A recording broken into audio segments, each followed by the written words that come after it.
25-second warning. We're starting 25 seconds.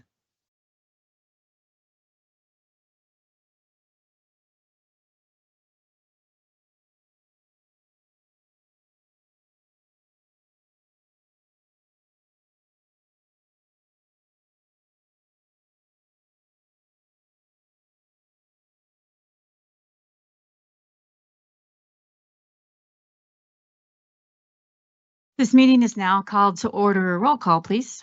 Vice President Cons, Here. Director Wilburn, Here. Director Payne, Here. President Shandy. Here. The Pledge of Allegiance will be led by Vice President Cons.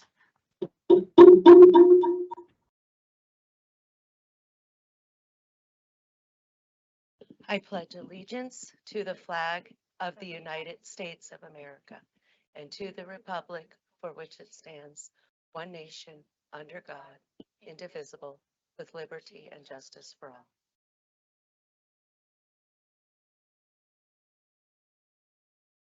All right, thank you, Director Cons. At this time, let the record show that the public hearing on the 2025-2026 proposed budget is now open. Ms. Allen? Thank you. In compliance with state statute, a proposed budget for 25-26 was presented to the Board of Education on May 8th, 2025. The proposed budget was made available for inspection on the district's website and in person at the EAC starting on May 9th, 2025. Legal notices of the proposed budget were published in the local newspapers. The 25-26 proposed budget will be considered for adoption at tonight's meeting. Mr. Belcher, do we have anyone signed up to speak to the board this evening regarding the proposed 2025 fiscal budget? We do have one individual who has signed up for comment. Thank you. The board welcomes the comments of our community members. We greatly value all comments from the public, but in order to adhere to board policy and accomplish the work already on the agenda, the board and superintendent will not respond at the meeting.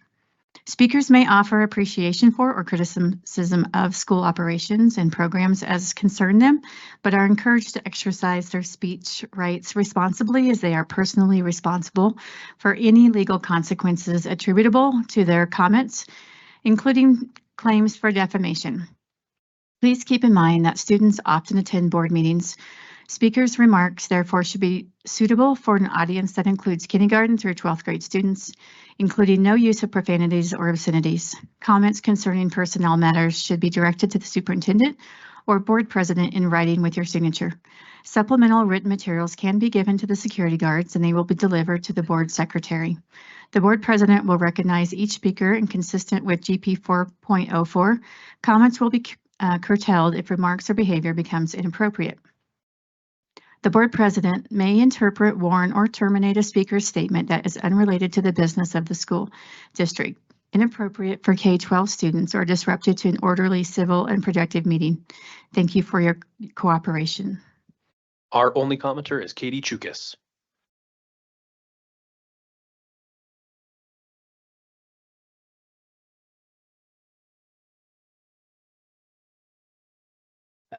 I'm hoping to get some clarification because this is a budget hearing. It's not a typical type of comments. How much time do I have for my the hearing comments? 2 minutes. That's unfortunate. Also, typically in budget hearings, there's the ability to ask questions, and please don't have the timer going right now. There's ability to ask questions of me, and what was read said that you could not address any questions. Will I have time to have questions addressed to me if that makes sense? No, my statement stands. 2 minutes and no questions right now. Thank you. Okay, that's a shame. Okay, anyway, given my comments in prior years on the budget, I had planned to set aside a lot of time to review this large document, but it was surprising to me that this budget is only 59 pages versus last year's, which is over 300 pages. I totally agree with what the goals are about strengthening student academic growth and achievement. But today in the working session, we discussed capital shortfalls, and we're hearing about a 19% cut to the current funding sources for the Air Academy High School rebuild. Again, my name is Catherine Chukis. I am the parent co-chair of the SAC for Air Academy High School. I live in the district. I have children at Air Academy. I recommend that you halt the approval of the budget for the 25-26 until the risks that can be identified and also incorporated in the budget. I encourage you not to approve the resolution 244-25, your agenda item 13C, until there's been discussion and details shared with the board about several specific items. Here's the specifics I'd like to have shared and discussed. On page 6, it talks about what the budgeting process may not allow. This is about EL 2.6. And again, I think there are, it's inadequate about the capital line items now. The DoD cap is new. This budget has changed in the past month with respect to Air Academy. I think there could be a request to set aside more capital reserves to be used and be set aside for PISMIP funds from the district funds for Air Academy. By this, I mean we're going to be using district funding sources like we were doing for Douglas Valley Elementary School. The board should be asking for year-end fund balances to increase by more than 5% for the capital funds for the next 3 to 4 years. On page 41, you can see that the capital fund balances, the reserves, are going down by a lot in the year, significant amount on page 41 for the 27-28 year. We cannot have this. On page 29, we have no projection related to PISMIP funds in the future. This also could be a source for Air Academy. This could be happening. On page 37, you can see it's really interesting. We have mill levies going down each year. And again, we've got a mill levy drop in 2026. Thank you, Ms. Chukis. Your time is up. I appreciate you. Your time is up. Thank you. Please vacate.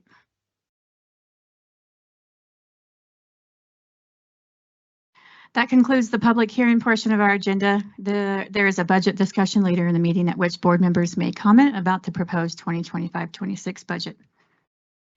Mrs. Ruckman, are there any updates to the agenda?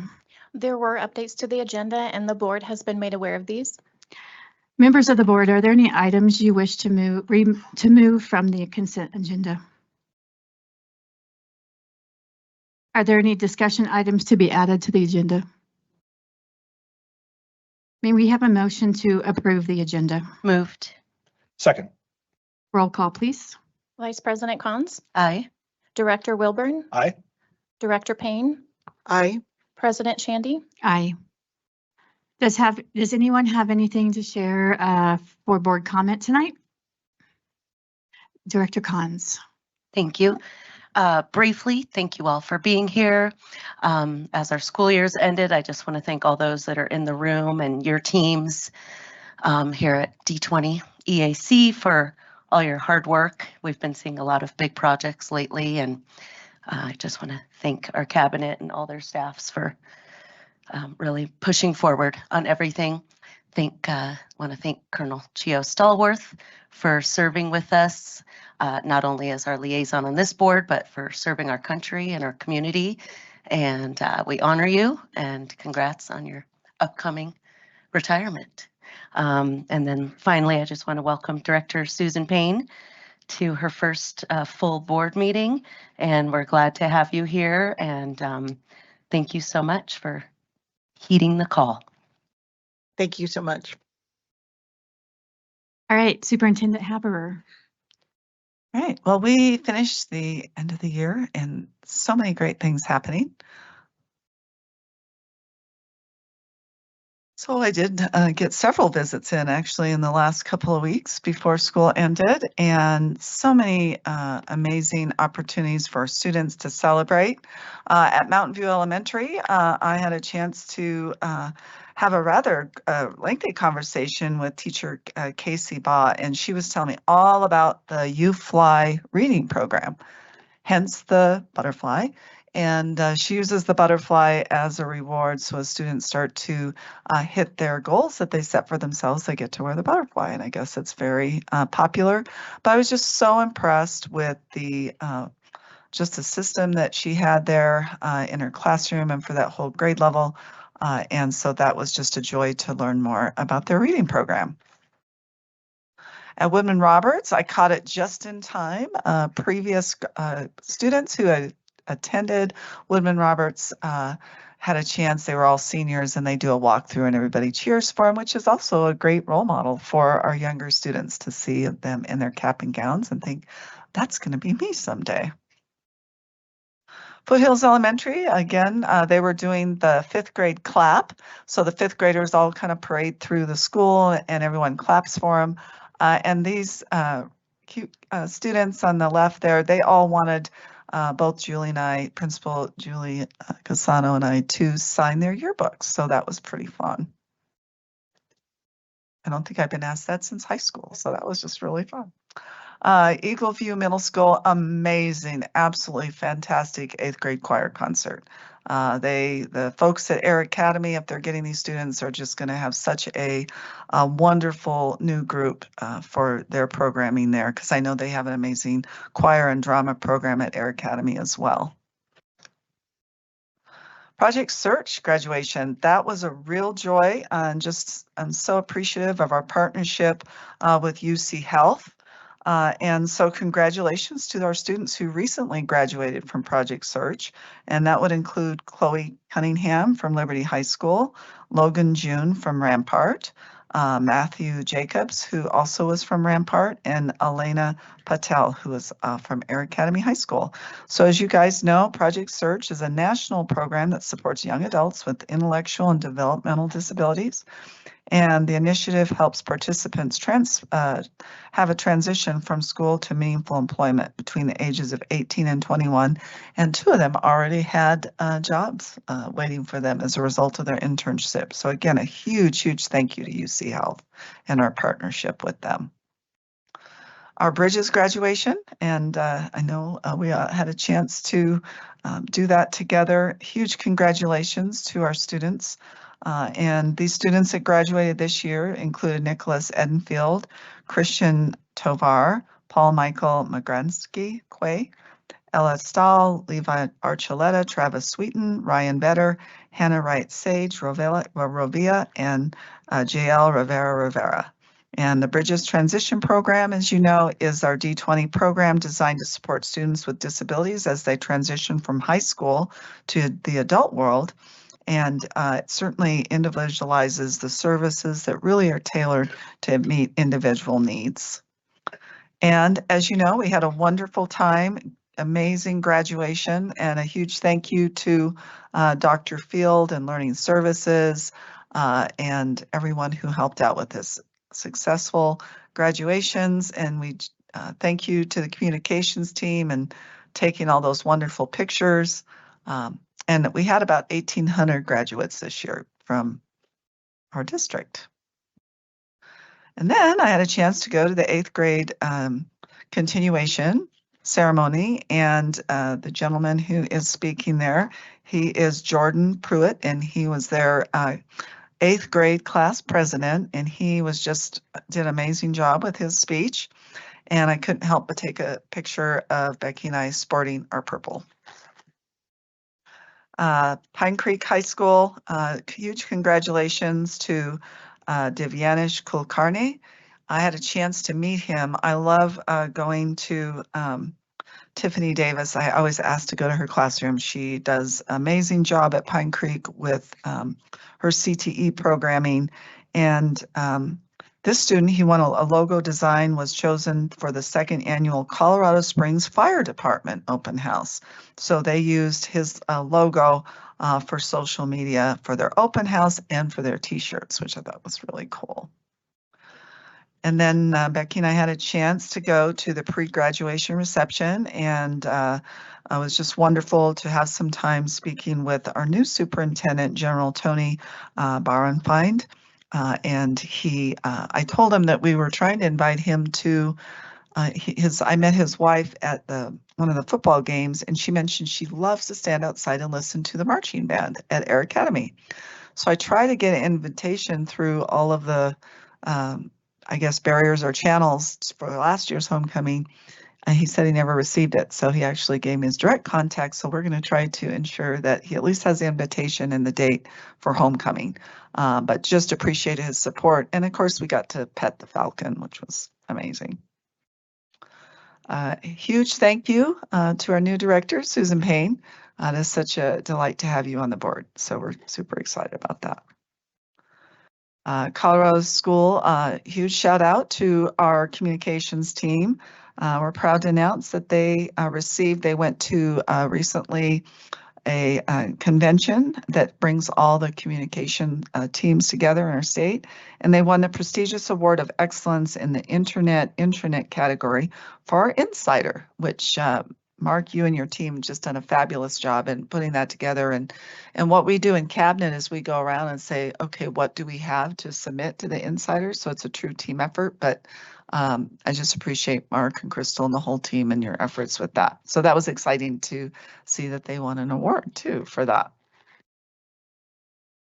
Peak Education, I was invited to go to the grand opening and want to learn more about this program. And so I know that Kendra Tate, who's our College and Career Services Coordinator there in the middle, and Tala Harmon we're all going to work together to reach out to Peak Education. They might be a good source of support, especially for Aspen Valley, because what they do is they empower young people to pursue their dreams by helping them navigate the path beyond high school.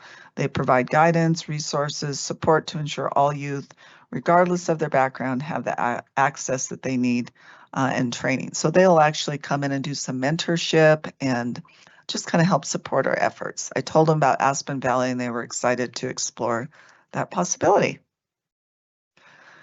And our amazing cabinet, truly, I just want to say how much I love each one of them. We have such a strong team and we couldn't help but just have a little bit of fun to celebrate the great year that we've had together. And you see the amazing thing happen, all the things in our districts, and we have amazing leaders, and that is especially true for our cabinet, every single one of them. So thank you, cabinet. Could not do this job without you. You're amazing. We also are starting some new things, and that is a special education spotlight. We have so many amazing things going on in our special ed department.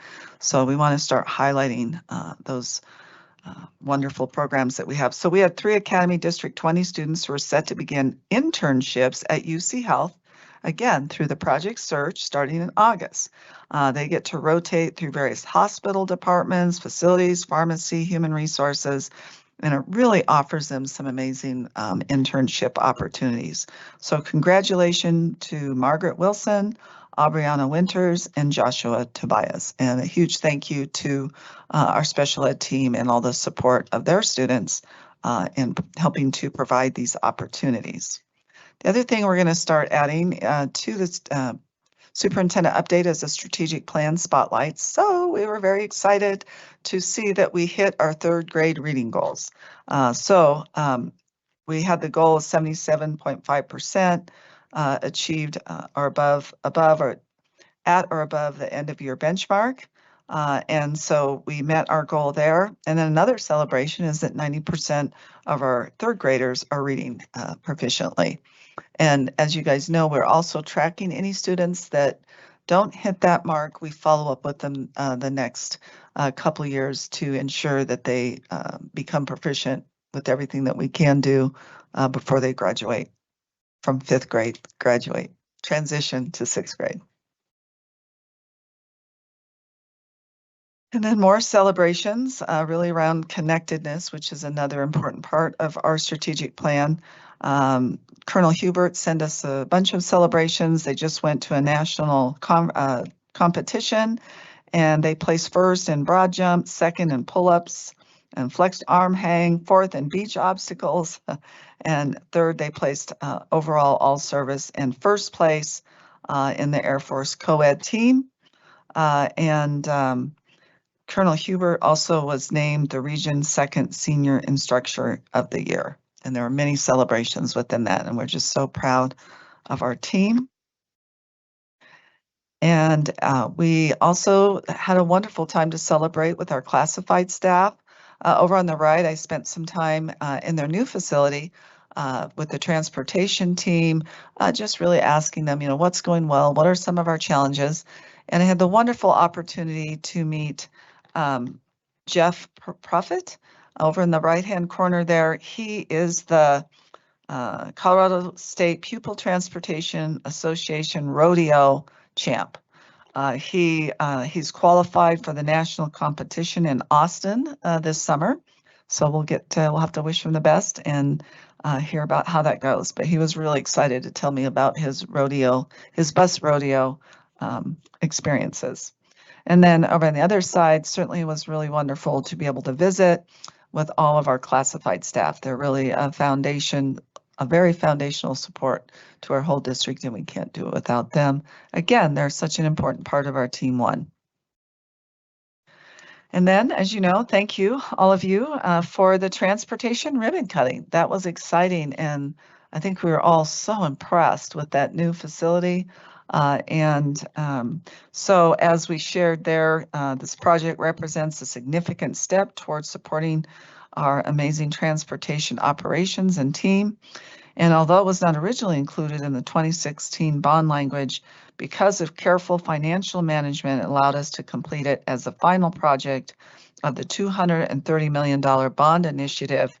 And it really addresses all the needs that were identified in 2016 and truly demonstrates how we use our resources responsibly. And thank you to Nicole and Amy, Director Cons and Director Shandy and Director Payne. Thank you so much for being there for the PSMIP evaluation today. It was so great, and thank you, Colonel Stallworth, for bringing your team. It was, again, a true Team One moment. As you can see, we all sat together, and a huge thank you to Deputy Superintendent Becky Allen. Becky, you are just exceptional in putting all of that data together in the presentation and the agenda and all of that. So thank you. Went really well. I think the folks from the Department of Defense are very supportive of our project, and we're going to spend another day or in the morning tomorrow and go to Discovery Canyon, and we're looking at the different career academy options. But I know I just felt nothing but support from them today. And it's due to our team effort and especially all the detail and that you put together, Becky, and you and Chris, I know really worked hard on that. And so thank you.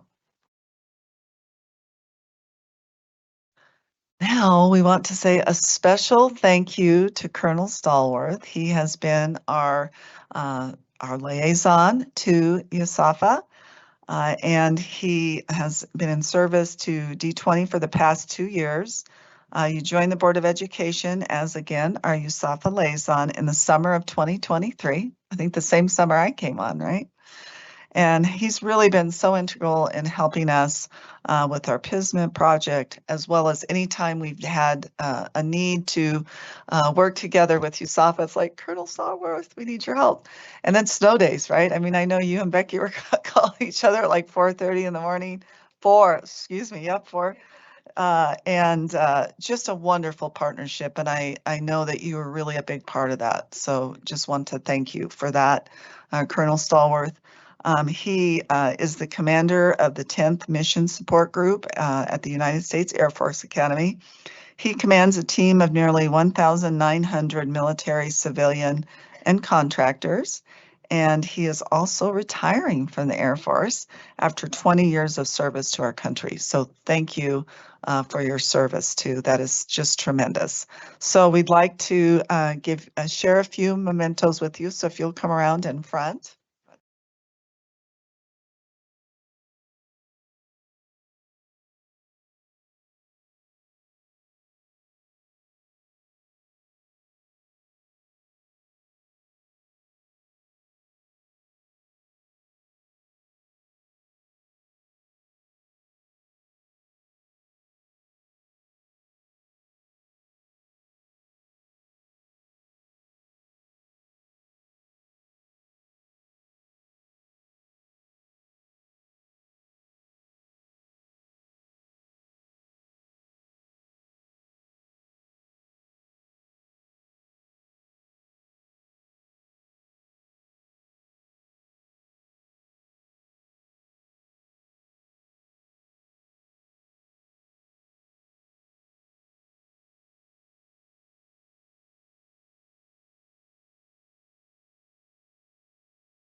And that's the end of my superintendent report.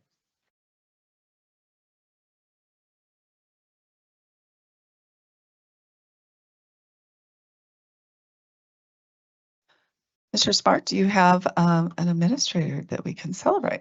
I don't only have one, I have 7. Oh, I'm not, 7. I'm not gonna get the record though. Becky got 8, so All I'm still, right, I might all make right. up, I might make up 2 Cool. just so I can get to 9. So see if I can come up with a couple extras tonight. The first 2 folks I'm gonna introduce are not here tonight. Unfortunately, they were not able to be here in person or online, and they're doing some other things, so I'll just introduce them. But they wish they could be here. So the first individual I'd like to introduce is Mike Weeder, who's being recommended as the principal at Village Middle School. He's actually in Branson, Missouri, which I didn't realize this. When I was a kid, I went to Branson. I didn't know I was in Branson because I was a kid. And we went to this place called Silver Dollar City, and I still have a fear of log rides because of that place. So, and guess where I'm going this summer? Branson. Oh gosh. Okay. So, I know, noted. Mike holds a Bachelor of Science in Mechanical Engineering and a Master of Science in Engineering Management from the University of Colorado, Colorado Springs. He began his kind of educational career at USAFA as an analyst in a couple different areas. He was a lessons learned specialist and also in admissions, and then he was also in the enrollment programs branch.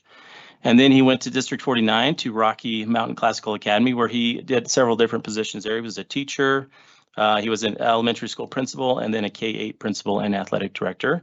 And then he moved on to Odyssey Elementary School, where he was an assistant principal, and then to Skyview Middle School, where he was the assistant principal, and he currently serves as the principal at Skyview Middle School in District 49. So we're pleased to recommend Mike tonight for the position of principal at Village Middle School. You can clap if you want, just even though he's not here. I mean, just for me, it makes me feel better. Okay, thank you.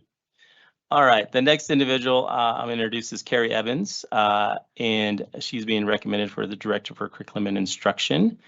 And again, she's unable to be here tonight, but she holds a Bachelor's of Arts in Elementary Education from the University of West Florida and a Master's of Arts in Education Administration and Supervision from University of Phoenix. And she began her career in District 11 as a 3rd grade teacher, and then moved on to District 49, where she was third grade teacher at Woodman Hills and also a literacy coach at Ridgeview Elementary School. Then moved on to Harrison District 2, where she worked at Sand Creek Elementary School as an assistant principal. And she's currently serving as a principal at Ranch Creek Elementary School. And so we're excited to have her step into her new role as Director for Curriculum and Instruction.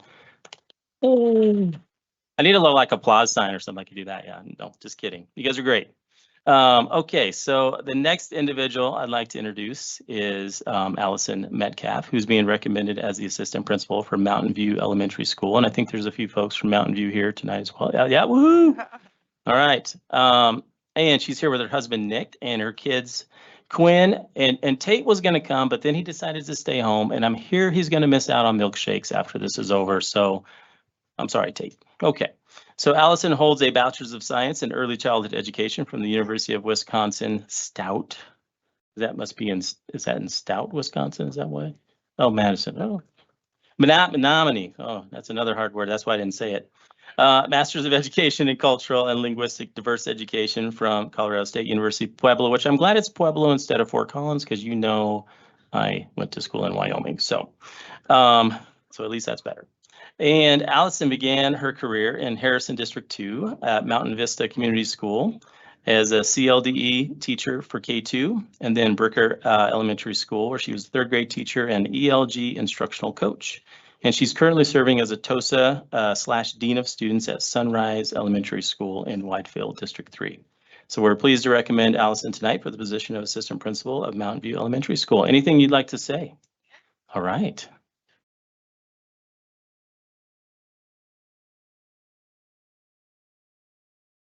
Hi, everyone. Good evening.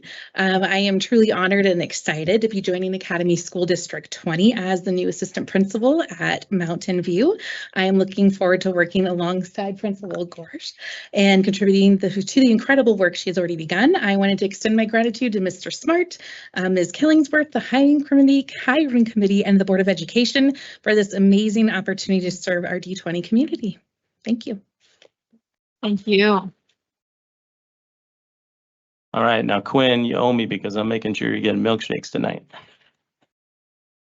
All right, the next individual I'd like to introduce is Amanda Wormers, and who's being recommended as the assistant principal and athletic director at Rampart High School. And she holds a Bachelor of Science in Secondary Education from the University of Vermont. That just sounds nice, doesn't it? University of Vermont. And Masters of Arts in Educational Leadership from the University of Colorado, Colorado Springs. She began her career in Harrison District 2 as a health teacher, and then went to Douglas County School District and was a PE teacher and a health teacher there. And then went back to Harrison to teach PE, health, and AVID, and then became an IB coordinator and interim principal, and then an assistant principal. She's done it all, right? She's done it all. And then she moved to District 11, where she's an assistant principal slash athletic director there at Mitchell High School. And so we're pleased to introduce her tonight for the position of assistant principal and athletic director at Rampart High School. Anything you'd like to say? I just want to say thank you for allowing me to join the District 20 team and the Rampart team. Super excited to jump in and have this opportunity. And I look forward to a great time in District 20. Thank you. Thank you.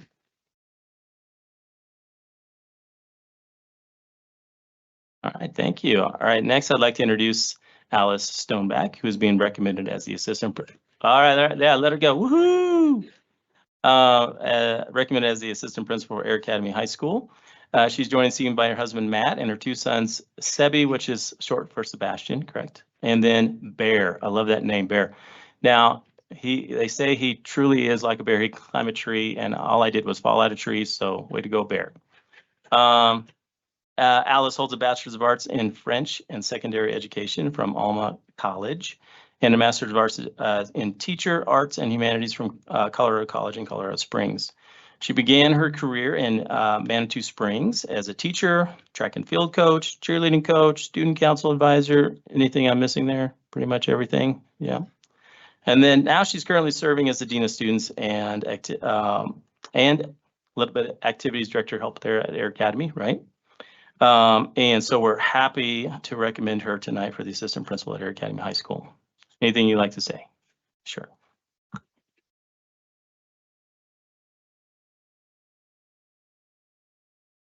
Thank you. I just want to say I'm so excited to be an assistant principal at Air Academy High School and to just continue my learning and growth as part of the very special KDEC community. Thank you to Amy for selecting me to be part of the incredible administrative team, and thank you to the board for this opportunity. Thank you. Quite a cheering section. All right, good job. Okay, so next I'd like to introduce Kendra Tate, who's being recommended as the Director for College and Career Services. She holds a Bachelor's of Arts in Journalism from the University of North Carolina at Chapel Hill. Is that the Tar Heels? I'm a Duke fan, so okay. Anyways, Masters of Arts, Masters of Education and from the University of North Carolina, Greensboro, because he decided not to go back to the Tar Heels, to switch it up, okay. And then a Master's of Education and Educational Leadership from Northern Arizona University, which, fun fact, I also got my master's at Northern Arizona University. Go Lumberjacks. Oh yeah, bachelor's. So quite a few of us went there. And so Kendra began her career in Tucson Unified School District in Arizona. She worked at several schools, middle school, high school. Did journalism, intervention teacher, English, also a CT teacher in business and marketing as well. And then she went to Page, Arizona, which another fun fact, when I was a teacher in Arizona, I used to coach and we played against Page. So I used to go to Page all the time and they beat us most of the time. So I'm really sad about that. But she was an assistant principal there. And then she also went to Casa Grande Elementary School District and was a principal at Cactus. So if you have a school in Arizona, somebody has to have a Cactus Elementary School or middle school. That was middle school. And then she went to Tucson Unified School District, where she was a K-8 school principal there. And she currently serves as a college and career coordinator in D20. And so we're excited to recommend her for the Director for College and Career Services. Anything you'd like to say?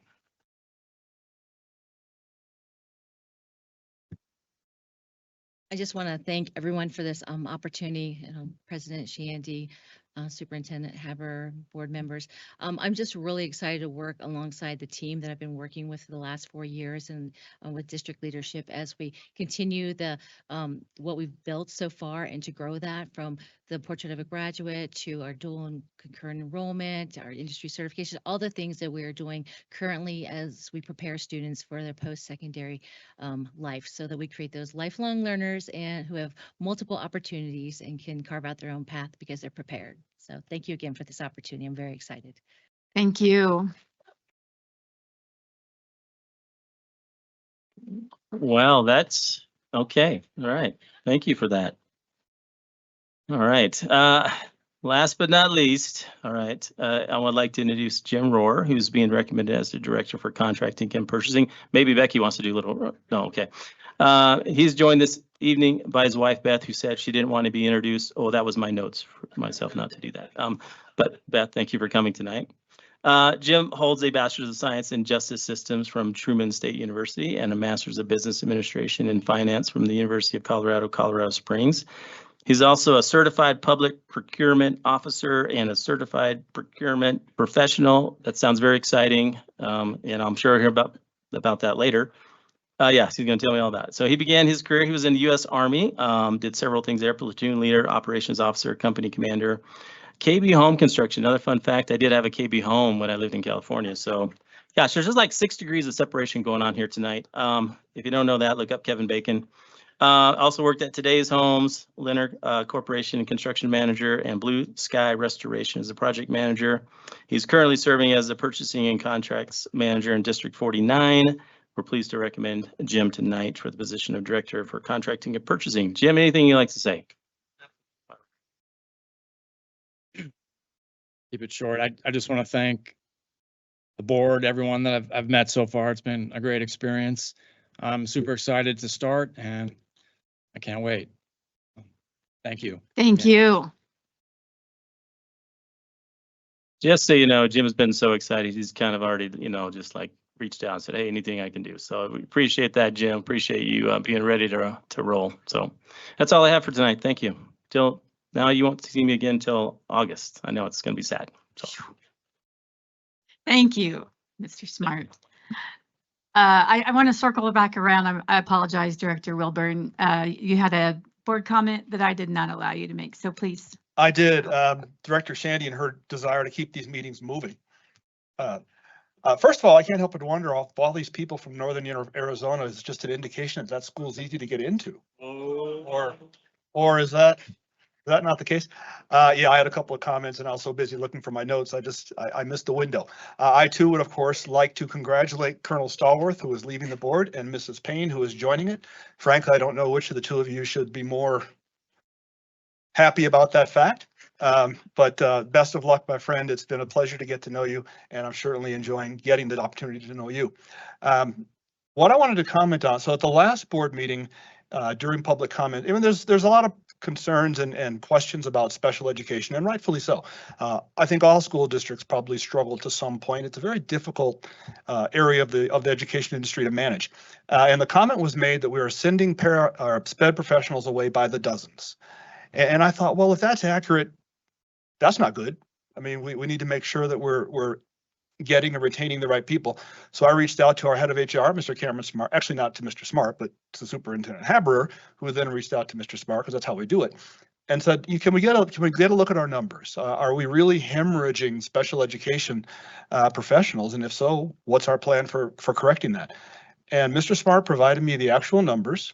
Now, granted, there's some ebb and flow here because these resources get reallocated from time to time and sent where they're needed and what have you around the district.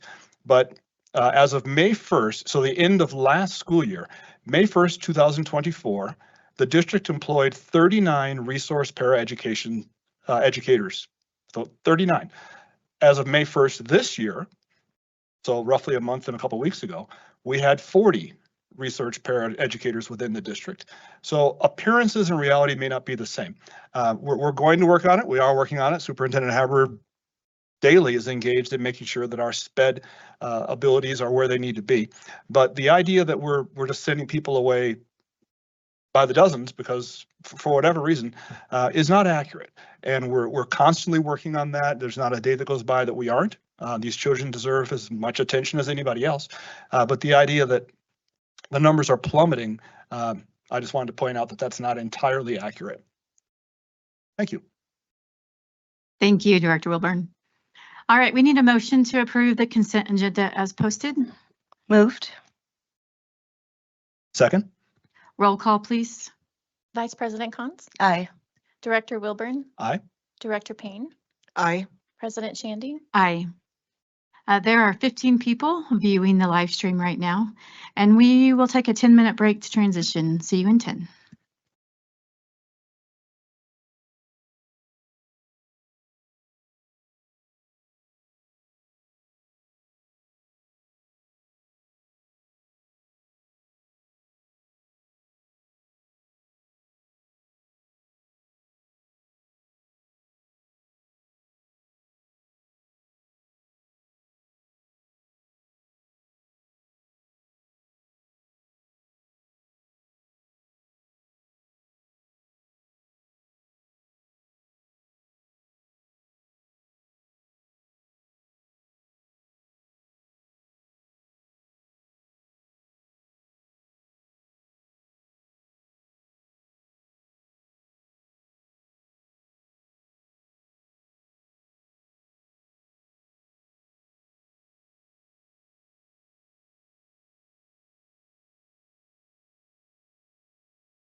1 minute warning, please. 1 minute warning. Find your seats.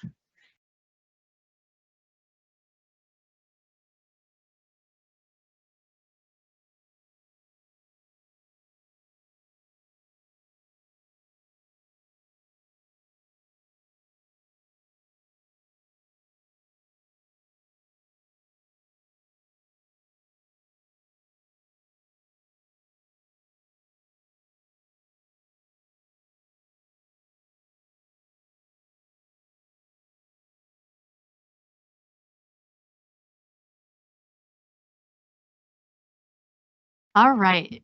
It's always so incredibly inspiring to begin our meeting by celebrating the hard work and achievements of our D20 faculty, staff, liaisons, all the amazing people. So thank you for that. Now we transition into the business portion of our meeting, a time for thoughtful discussion and decision making. Out of respect for this focus, we ask that the applause be held during this part of the session as we shift our attention to the important work ahead. Thank you very much. There are no items pulled from the consent agenda. Monitoring report for executive limitations policy 2.5 asset protection. Does anyone have any questions or comments? Director Wilburn, when you're ready. No worries, take your time.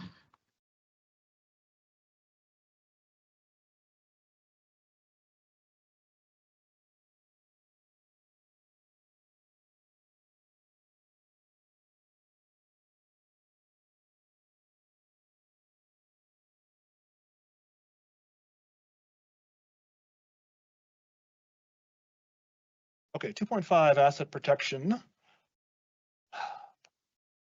So I can't get at the report now because I'm temporarily offline. We'll have to fix that in a minute. Policy provision 2.5.1. So on page 2, the data reported includes annual property appraisals. But then 2.5.2, the final budget says the appraisal company only inspected new construction, which I suspect is probably the right one because doing the whole thing seems excessive. But which way does that actually work? I guess that's that Becky? Yes, Deputy Superintendent Becky. Yeah, overview, great. No, overview is great. Mr. Ristig to contact you. But periodically, and you're referring to our appraised value in the school district. Mhm. So I think what might be referred to is that there's an appraisal done of our existing properties. And at some times for them to update that, they just then evaluate the new construction. And then they'll get out back on cycle again and evaluate all Okay. buildings. But if any more specifics, I'd be more than happy to have Mr. Ristig contact you. No, that, I had a feeling it was something like that. Just wanted to make sure. Okay. District broker. And then in 2.5.8, which is the Cumbre Vista, I think it says, the report says summer or fall. Is there any tightening on that transaction yet, or is that still kind of where we are? I have no update after they extended it with the one that was approved back on May 8th, where they asked to extend the closing deadline, but I have not gotten an update. I Okay. did ask our contact, do you think that by September, because that's the new window we signed on for, and I said, your shot at that is June and August and September. Those would be the 3 board meetings that would be available. Mhm. And I said, I assumed June would not work. And I said, you'd really have to then have that tightened up because the board has to go ahead and approve that in advance. So to make that September closing, it would have to either be approved at the August meeting or the September meeting. She said that she thought that would work, but certainly if anything changes, we would need to execute another amendment and I would bring it to the board for consideration. Okay, so we'll find out when you find out kind of thing. Yes, sir. Okay, and lastly, 2.5.9 vehicle asset disposal. I'm just curious about this. So we had several vehicles, I don't have it in front of me, but mostly trucks and tractor, I mean, heavy vehicles Yes. reach the end of their depreciable life.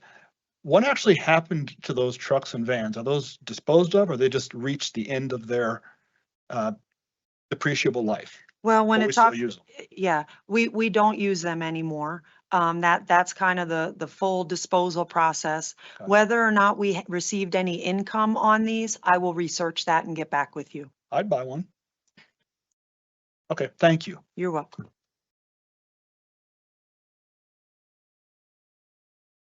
Any other questions? No, okay. Is the superintendent, excuse me, is the superintendent's interpretation of the policy reasonable? Is there sufficient evidence to determine compliance for each section? Are all these sections in compliance? Recognition of exemplary performance or concerns regarding performance? Would you like to see any additional different evidence, or should any part of this policy be changed in the next monitoring report cycle? Do you see any evidence which is extraneous or no longer necessary? All right, that brings us to monitoring report for executive limitations policy 2.10 district calendar. Does anyone have questions? Director Wilburn. I do. I'm doing this from memory because I had to do a restart. But I believe the EL, it's written that the school year shall not begin in the first 2 weeks of August. You're shaking your head. So you already know. Okay, what am I missing? Or what are we You're on? close, but it's the first number one under the EL 2.10. I have it up live from board docs. It says start the school year as late in August as possible. Right.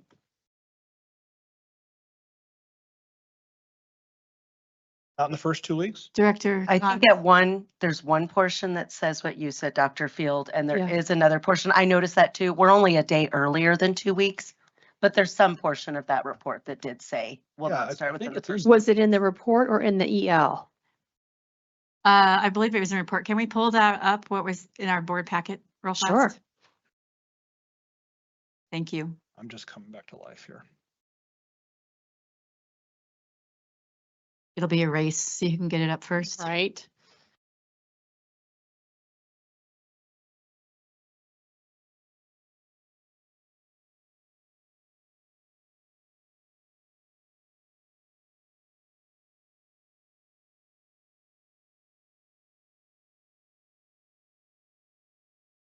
Dr. Fields is, Director Collins is.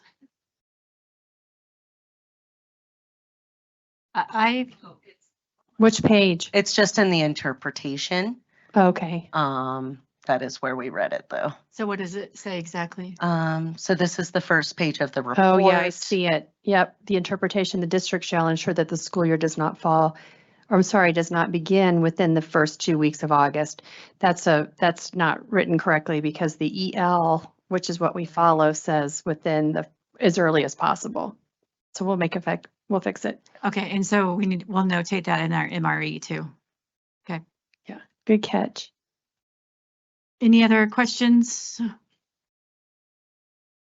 right, is the superintendent's interpretation of the policy reasonable?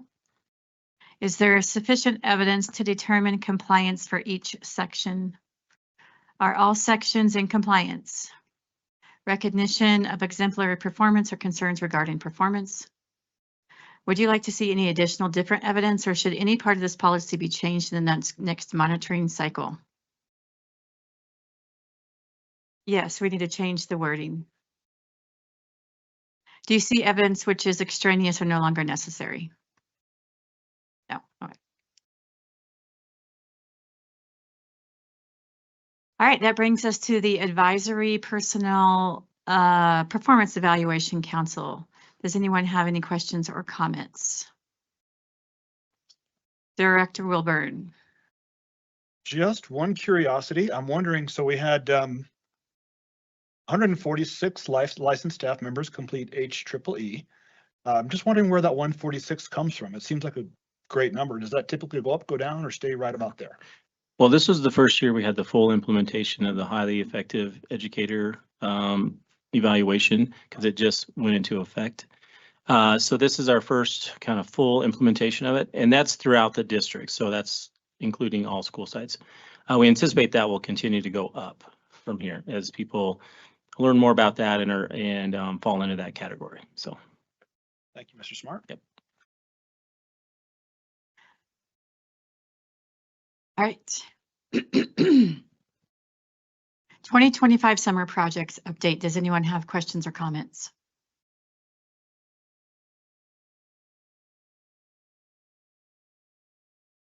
Director Wilburn. I guess I'm sucking all the airspace up. Sorry about that. It's all right. No questions. Slide 7, replace gym floors. We had talked about asbestos abatement and all those things. What does that look like? I mean, clearly it's been budgeted and, thank you. Mike Redmond is our Director for Facilities, and he'd be happy to help. So just to hear the question again one more time. So we talked multiple times over the last year or two about replacement of gym floors, and asbestos abatement was always an issue because it's difficult and it's expensive. We have everything we need. It's going to get done. I forget which schools. I think there's 2 or 3. It's at Woodman Roberts and Chinook. We do. Matter of fact, just there, Woodman Roberts yesterday, containment bubbles built. They're removing the asbestos, getting out of there. And once that's removed, they'll be able to reinstall the floor and go to the next stage. So yes, we have everything we need for it. Being a technical knucklehead, I have no idea what getting the bubbles installed means.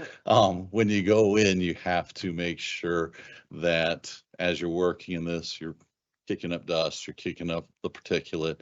It's there. You don't want it to get into the building or out. Okay. So they build a bubble. It looks just like that. When you go up to the doors where they're working, it's a contained bubble that has, you know, I want to say it's plastic, it's not, but that keeps all the air where you want it and doesn't allow the asbestos particles to escape. And at DCC, this is just a curiosity for me. We're talking about putting in a post-tension surface. I think it was for tennis. Yeah. What is that? It is No idea. basically the better version of how you do tennis courts today. What they do, the courts that are currently there are asphalt. Over time, they break down, they move real easy. What we're putting in is concrete that's reinforced with steel, with pieces of steel wiring that goes through. And it's post-tension because they actually will stretch it like a rubber band. So they put it in there and then they pull it extremely tight, and then cut it, secure it. Okay. And what it does is over time, as the concrete gets older, it keeps it pulled together.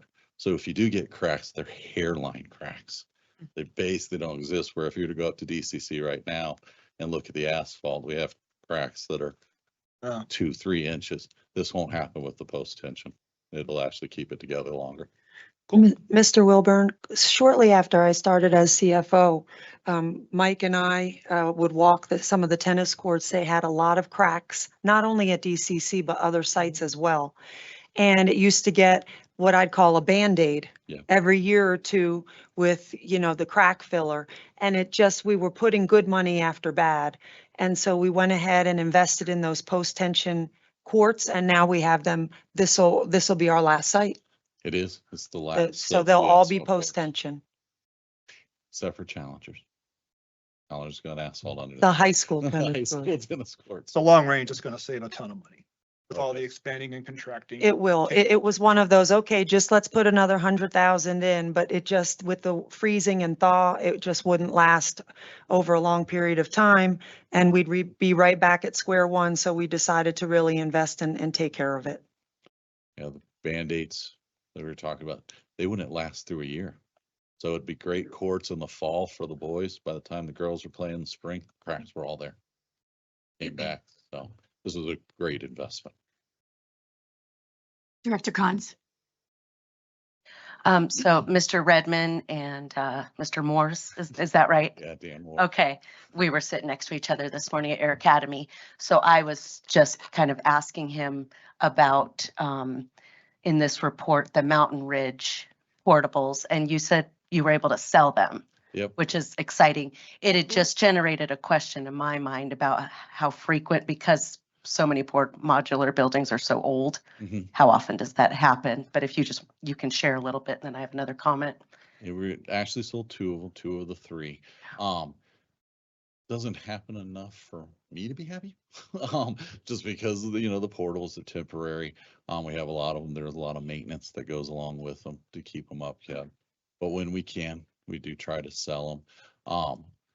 As we were talking this afternoon, the things with the temporary buildings, a lot of ours are 30, 40 years old.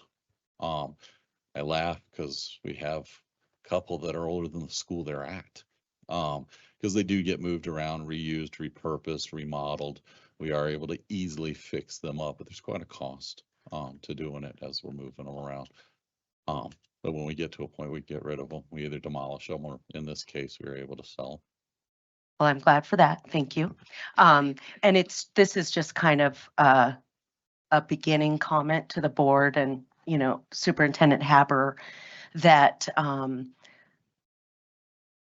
how much money, there's a lot of $20,000 metal ramps that need replacing, the old wood people are getting injured on ramps up to the modular buildings.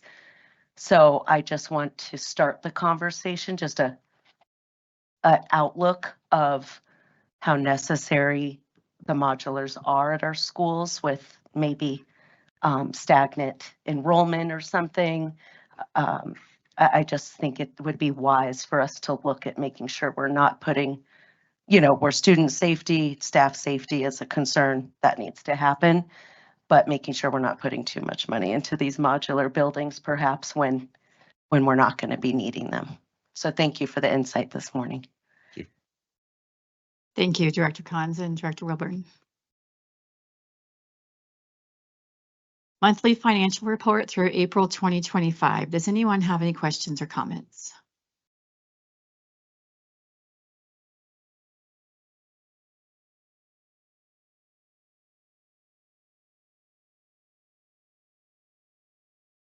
No, okay.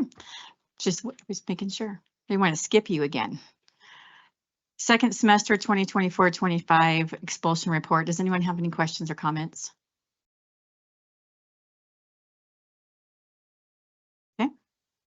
Changes to administrative policies update. Does anyone have any questions or comments?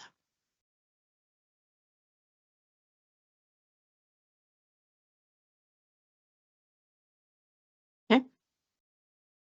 Executive limitations, policy 2.11, administrative policy adoption process.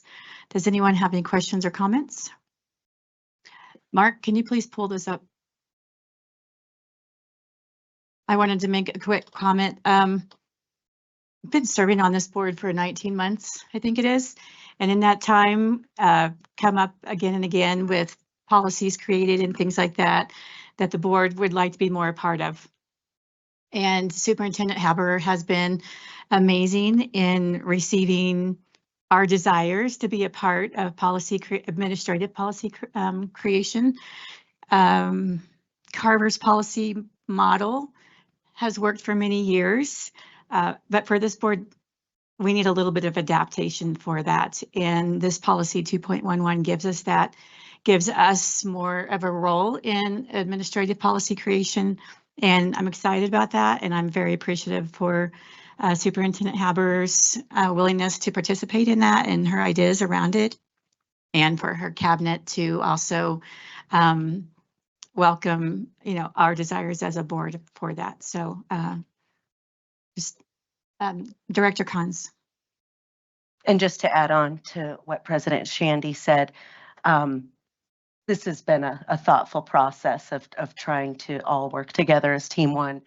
And first, from what I understand, I want to thank the cabinet for being open to this modification, but really I'm thrilled for our citizens, our public in our area, to get a monthly, we're expecting a monthly report about administrative policies rather than twice a year with that long list that is attached in board docs. So we're really going to increase the transparency of all of us in this room and in this community getting to hear much more frequently about updates and have a discussion. The board is going to get a chance to hear the historical reasoning behind administrative policies. We're going to be able to have much more full, rich discussions about each policy. So I appreciate everyone working together with that. Very good, thank you. Monitoring report for governance policy, process policy 4.5, monitoring board governance process and the board superintendent relationship. Does anyone have questions or comments? Director Cons. Director Wilburn, did you have any just before I go? Okay. All I wanted to point out to the board is no changes in this policy, but right at the top, in the first paragraph, the last sentence, it says monitoring current progress will be done as efficiently as possible, balancing the need to allow sufficient time and depth for this important function, as we're doing right now, reviewing all these policies, with the need, balancing with the need to use meetings primarily to create the future rather than review the past. So I just appreciated that reminder as I was reviewing this policy, that although it's good and right for us to review our current policies, that let's make sure we are focusing on that forward-looking, future-looking agenda at every board meeting. Yeah, that's great. Love that. Thank you. All right. Any other comments, questions? Okay. Is there sufficient evidence to determine compliance for each section? Are all sections in compliance? Recognition of exemplary performance or concerns regarding performance? Would you like to see any additional different evidence, or should any part of this policy be changed in the next monitoring report cycle? Do you see evidence which is extraneous or no longer necessary? Okay. Monitoring report for governance policy, process policy 4.7 board committee principles. Does anyone have any questions or comments? Director Wilburn. One comment, I think this is typographical in nature. On background, it says the resolution finding it in compliance was passed August 8th, 2025. Which hasn't arrived yet. Forward thinking? Forward.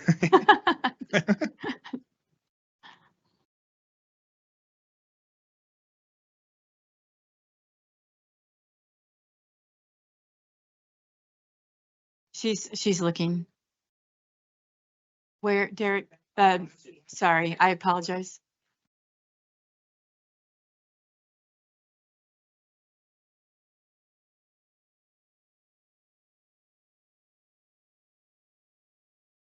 Last sentence on the background.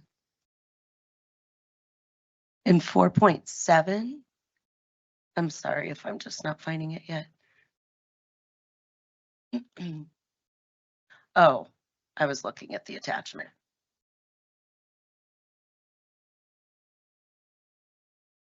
See. Okay. This report passed. Will be passed? Yeah, it just needs to be changed to will be. Okay, thank you for. Okay, thank you. All right, thank you for that, George Wilburn. Is there sufficient evidence to determine compliance for each section? Are all sections in compliance? Recognition of exemplary performance or concerns regarding performance? Would you like to see an additional different evidence, or should any part of this policy be changed in the next monitoring report cycle? It wasn't the policy that was incorrect. It was just, yeah, so nothing there. Do you see any evidence which is extraneous or no longer necessary? Okay. Monitoring report for governance process policy 4.8 board committee structure. Does anyone have any questions or comments? Director Cons.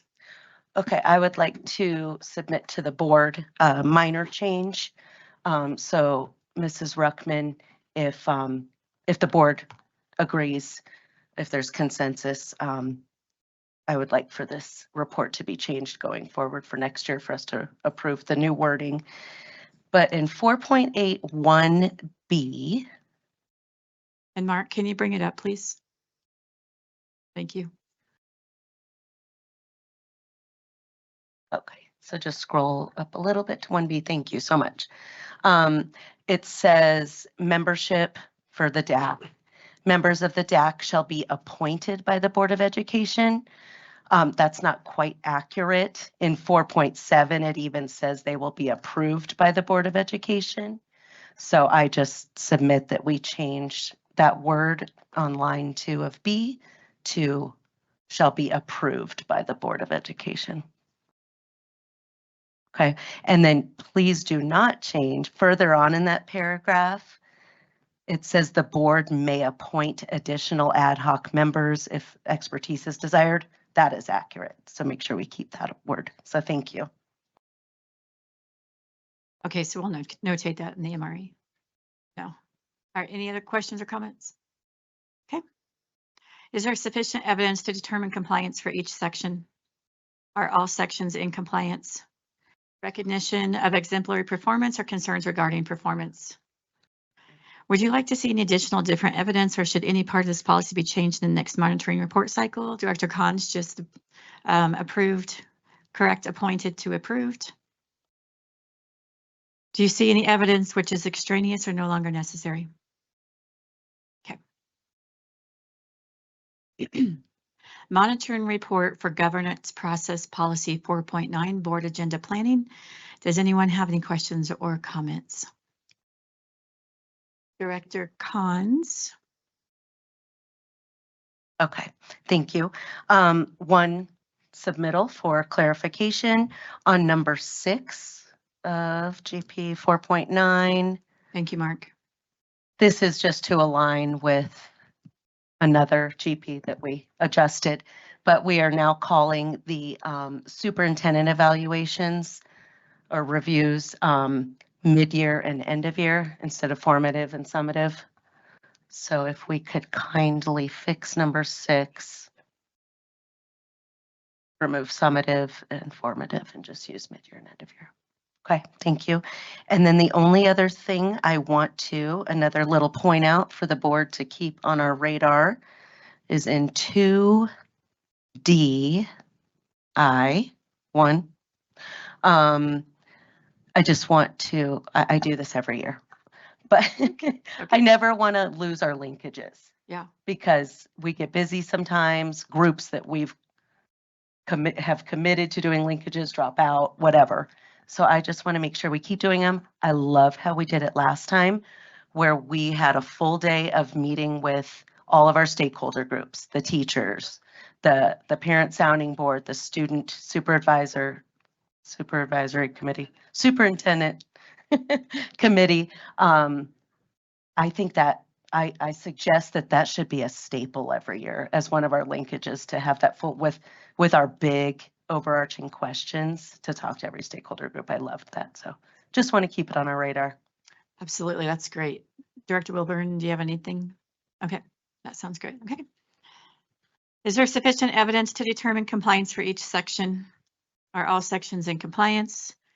Recognition of exemplary performance or concerns regarding performance? Would you like to see additional different evidence, or should any part of this policy be changed in the next monitoring report cycle? Can Director Cons please surmise to Cheryl, to Ms. Ruckman, your number 6, remove the 2 words. I think you got it, and change them. Thank you so much.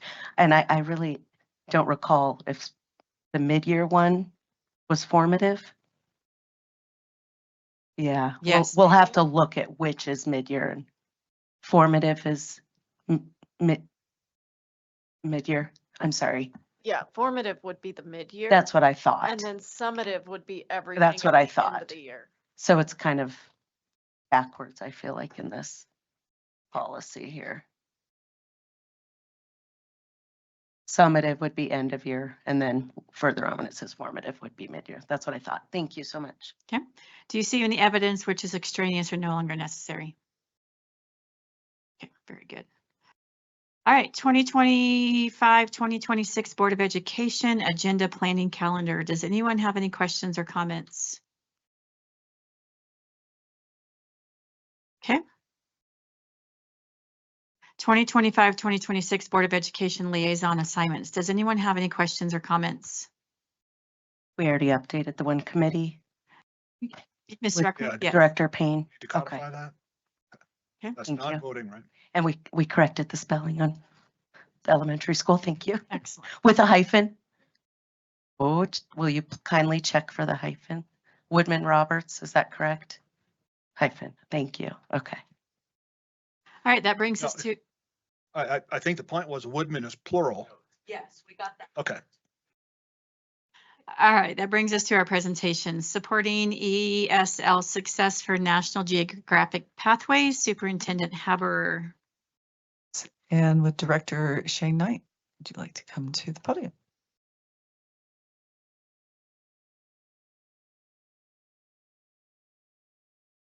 All right, thank you for giving us the opportunity to talk about this.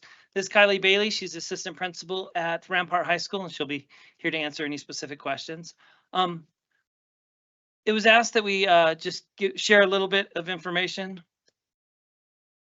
about kind of why this was selected as an option for you to consider. This is an ESL text adoption. And part of ESL is we wanted to make sure that we have material that doesn't just provide the English language acquisition standards, but also addresses other academic standards. So we look at the reading, the writing, the communications standards for high school. We also look at, Mark, this is not working for advancing. Okay. We also have the science standards that are present in the National Geographic textbook. Can you advance? So why the pathways? The National Geographic's Pathways series, it's a research-based ESL textbook designed to build English language proficiency through engaging real-world content. I think the real value of this is providing students real-world articles that are grounded in cross-curricular integration of standards. It has high level of academic vocabulary. It aligns with the English language standards by WIDA. It provides scaffolded language opportunities for kids that come from having zero English exposure to nearly proficient English skills. And so that is very rare to find a textbook that has such a wide breadth of opportunities for kids to develop and expand on their language acquisition, and to have it embedded in content that they're going to encounter in their other classes. So not only is it helping them acquire the language in the ESL class, but it's also helping build their language skills that are going to be necessary for success in language arts, math, science, social studies, and on the high stakes assessments that our kids are engaged in. And then just being a National Geographic text, it is highly engaging with authentic text and with visual media. Can we advance to the next slide? Why it matters, it's a rigorous text. It has really sound research-based strategies to engage students in the 4 components of language acquisition, which are listening, reading, writing, and speaking. And it gives kids the opportunity to engage in that. Now it's working. Oh, all right. Patrick, are you just watching my finger? All right. So the way the textbook is designed, it provides opportunities for kids to think and discuss around central topic, and then kids to explore that theme a little more deeply. They read 2 texts, and in between the 2 texts that they read, there's a video opportunity. So not only do they get to practice the reading, they get a visual and an audio to help with their listening and their speaking. Then they have to respond to the text, and then they have to discuss and review.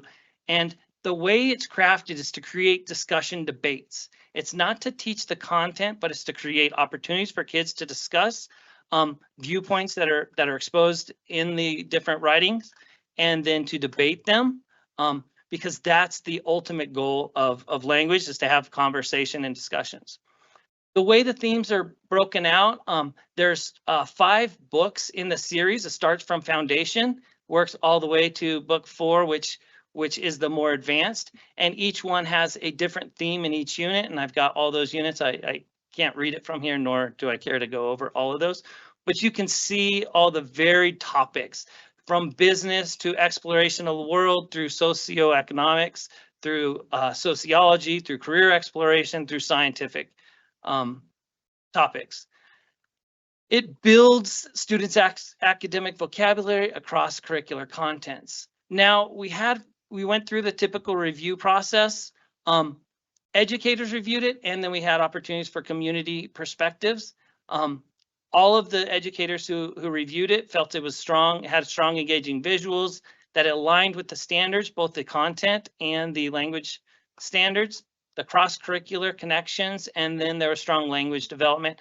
And a 5-point rating scale out of the, I don't remember, I think there's 57 points across the 5. I don't remember how many. There's a whole bunch, but it averaged to 4.9 out of 5.0 on the total ratings from the educators. Community perspectives, 3 people rated it.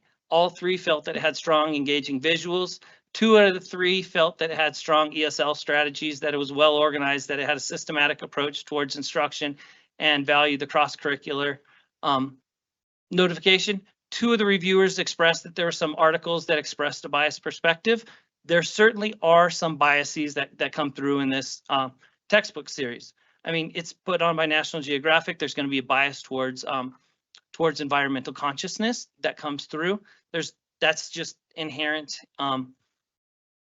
in the perspective of it, and I think that's probably why it's being considered with a higher level of scrutiny. We're not here to debate that. We're not here to advocate for one thing or the other. We're here to present why we chose to bring this forward and allow you guys to make the debate. I have some opportunities for you guys to check out the Foundations, Book 1 and Book 2, and I believe you had an opportunity to review Book 3 and Book 4, which had the 3 points that were community members had brought up as a point of concern for bias.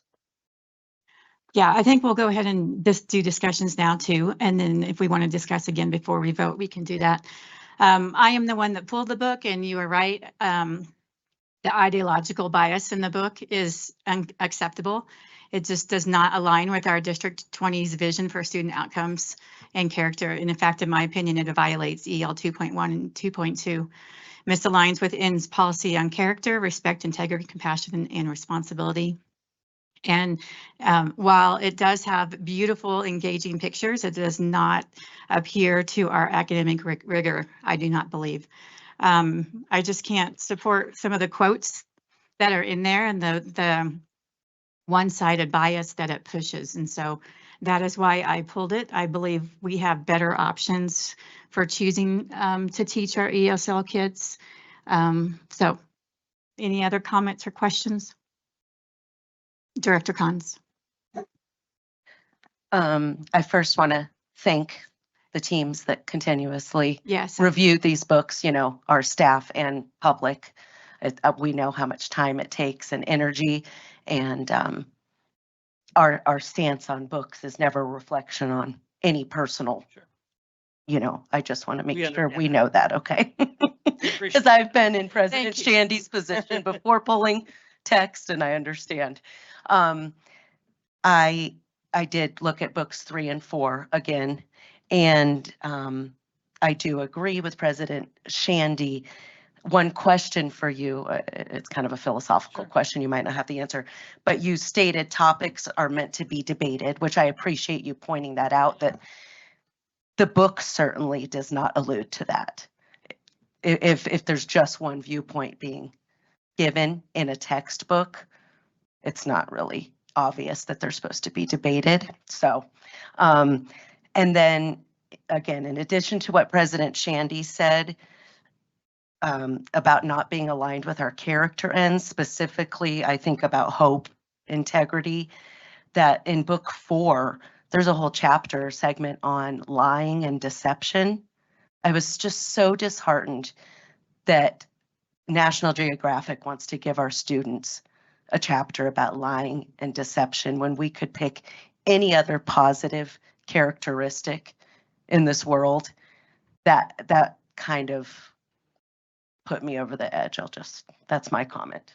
And I appreciate that. I do appreciate your time, both of you, and for putting together the presentation and all that. I'm passionate about, and I just jump in. So thank you, Director Collins, for softening all of that for me too. So any other questions or comments, Director Wilburn? Thank you. I know it's very time consuming, and I went through books 3 and 4 pretty thoroughly as well. And it's clear there is ideological bias present in the book. And for me personally, I'm okay with that, so long as you've got the counterbalance, right? If we're going to present the yin, present the yang, that sort of thing. And we don't have a lot of that here. In fact, we don't have any of it. And when you start getting into the worldview of Leonardo DiCaprio, that's okay. But let's get into the worldview of somebody who is on the opposite side of that.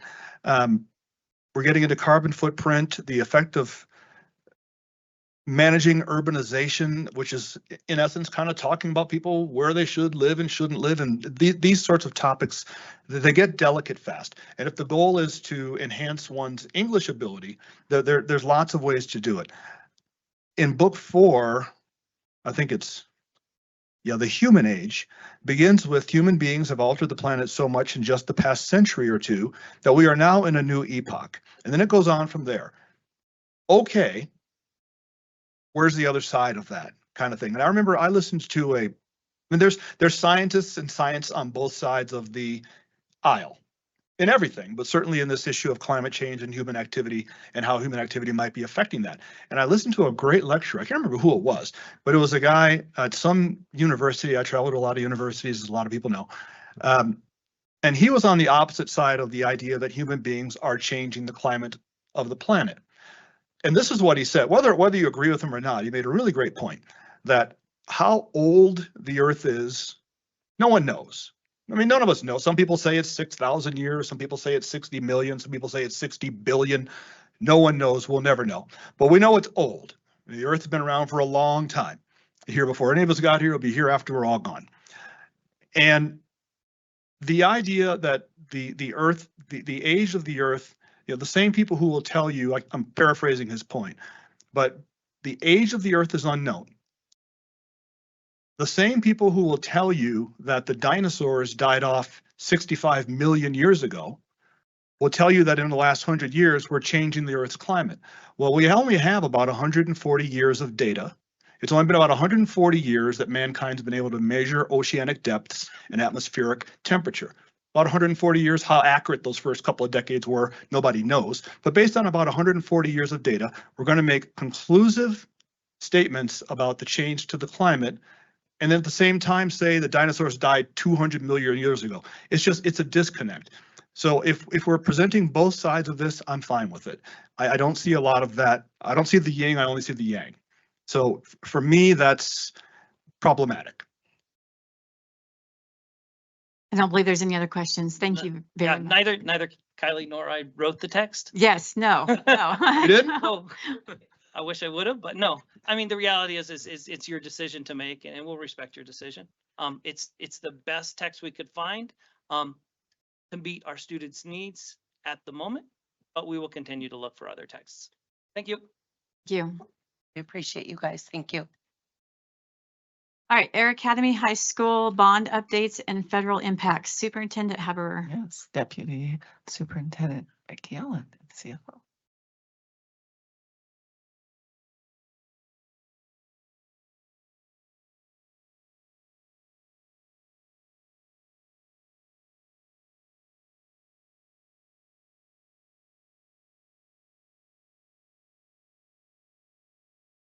It's on, right?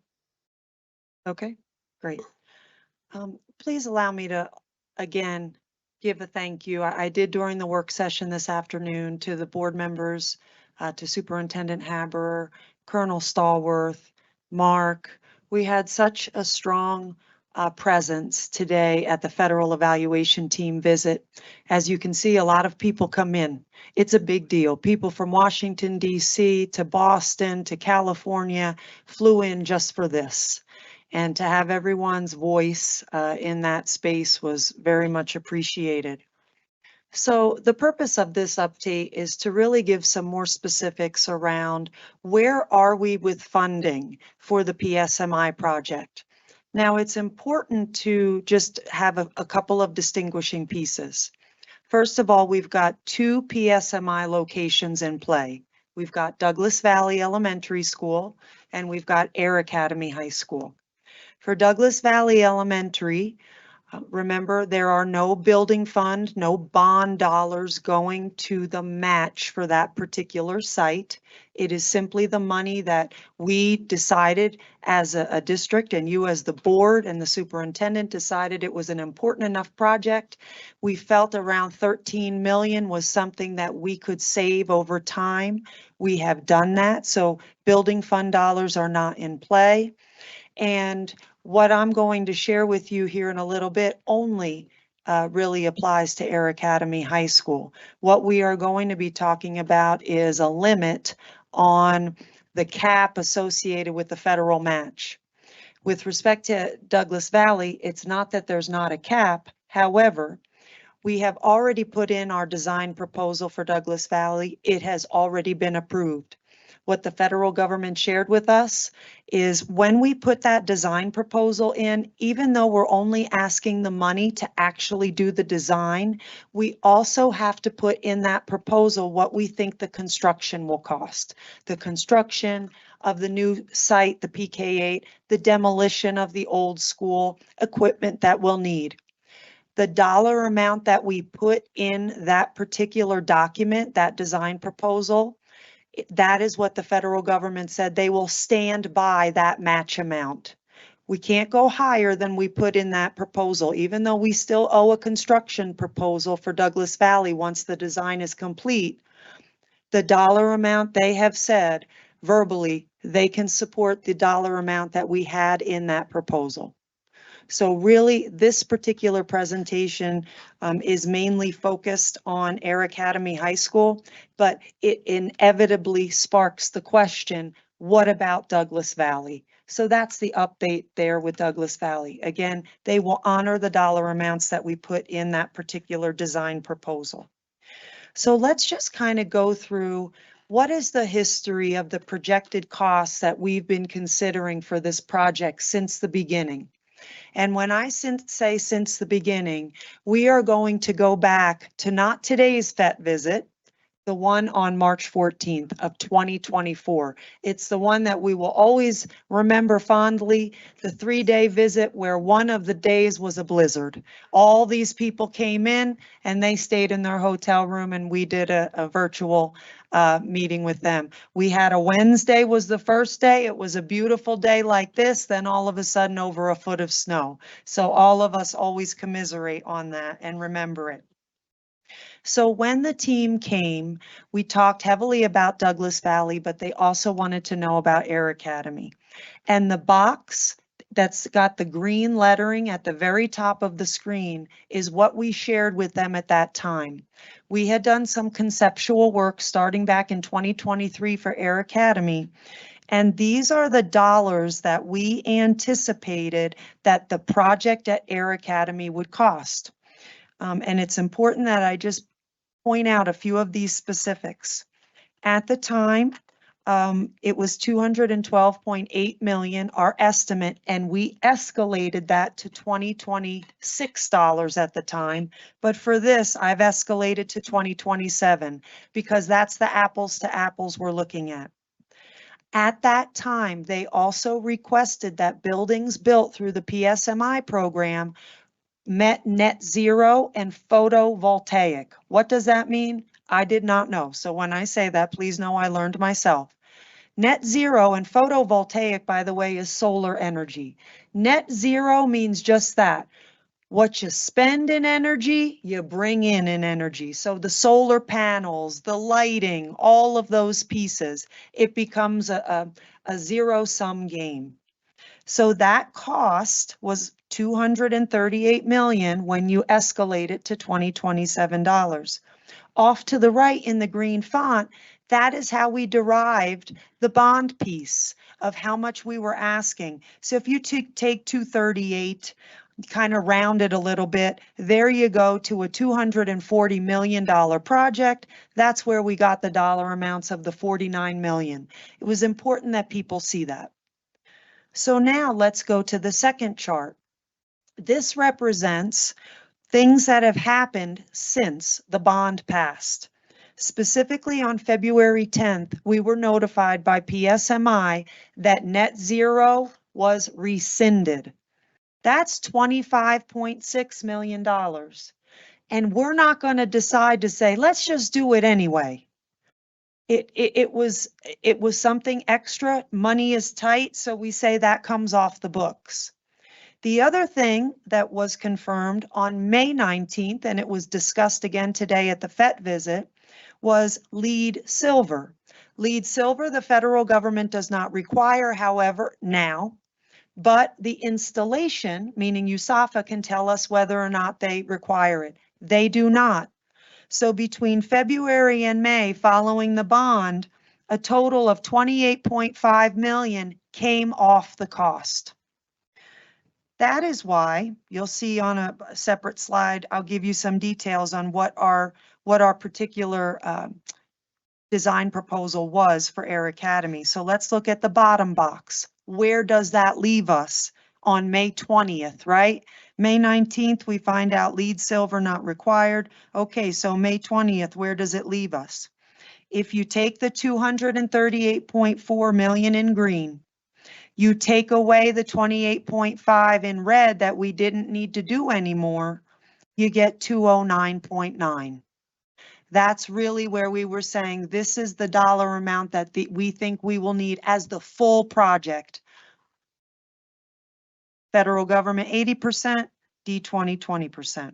So let's turn the page. This slide shows the proposal that we put in prior to the cap. What is very important to know is at the lower right-hand corner, you will see that the 167,838,938, that dollar represents 80% funding from the federal government. When you look right above that number in blue, see the 209.8? Think back to the prior slide. Let's see if I can go back. There's the 2099, right? You see the numbers flowing.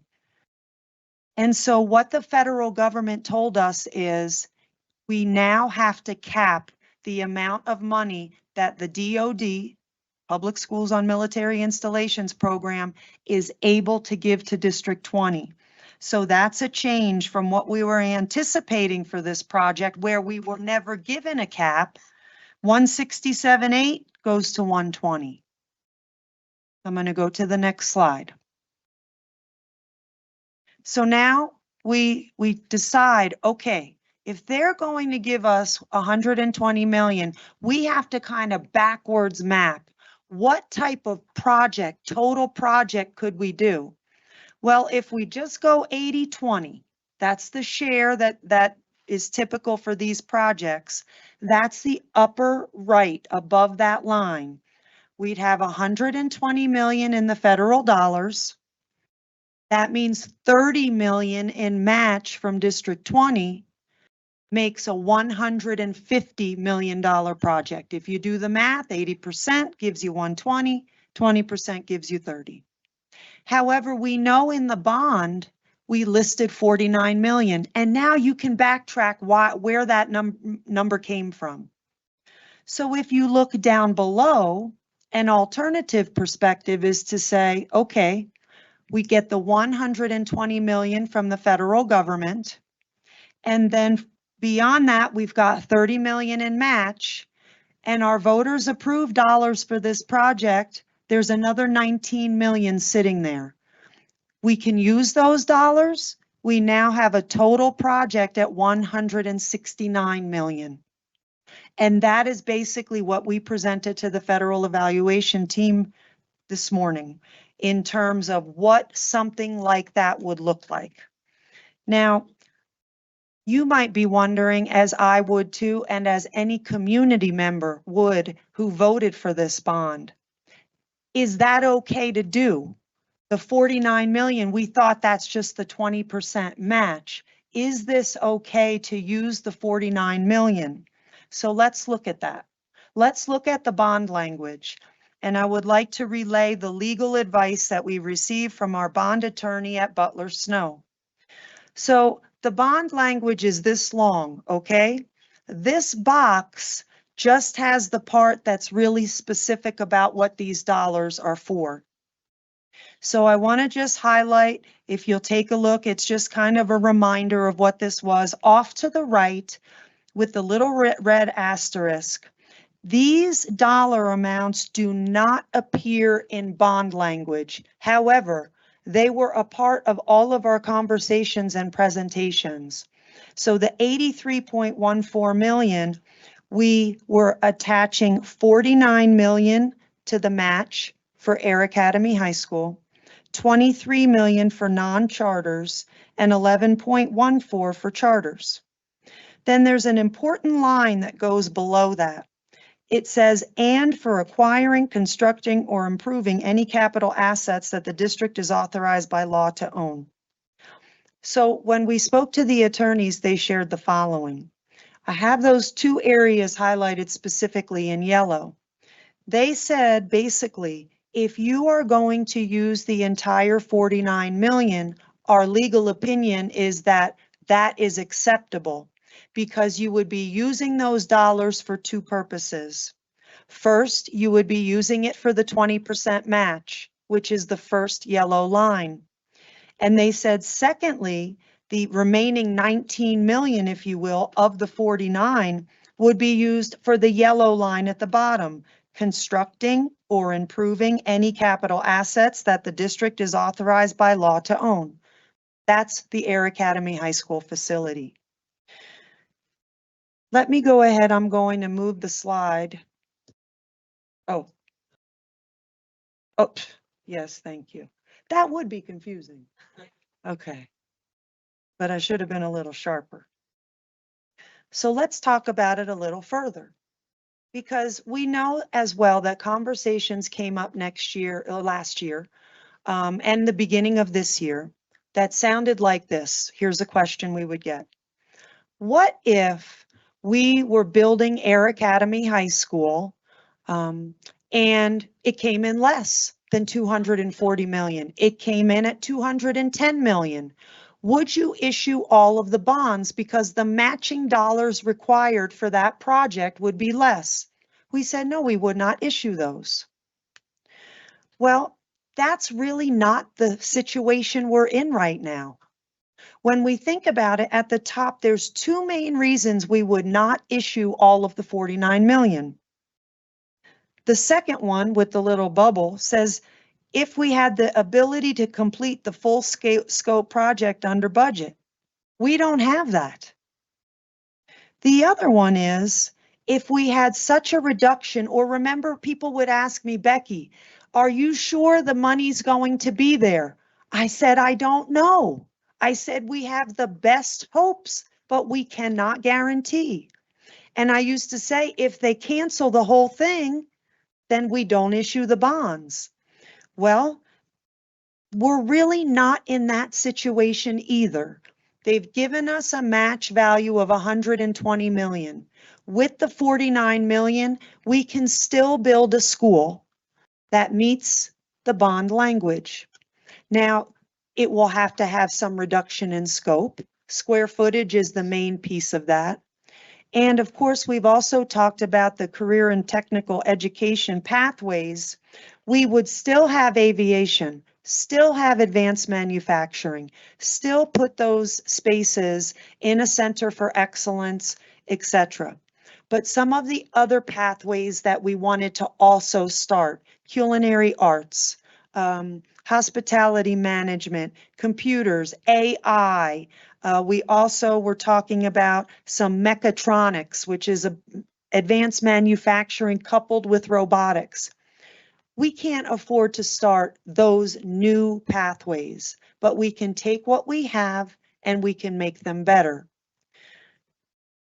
So what our pathway forward at this time, again, given the legal advice, given the very positive response from the federal government this morning, is to continue moving down the road of rebuilding Air Academy High School.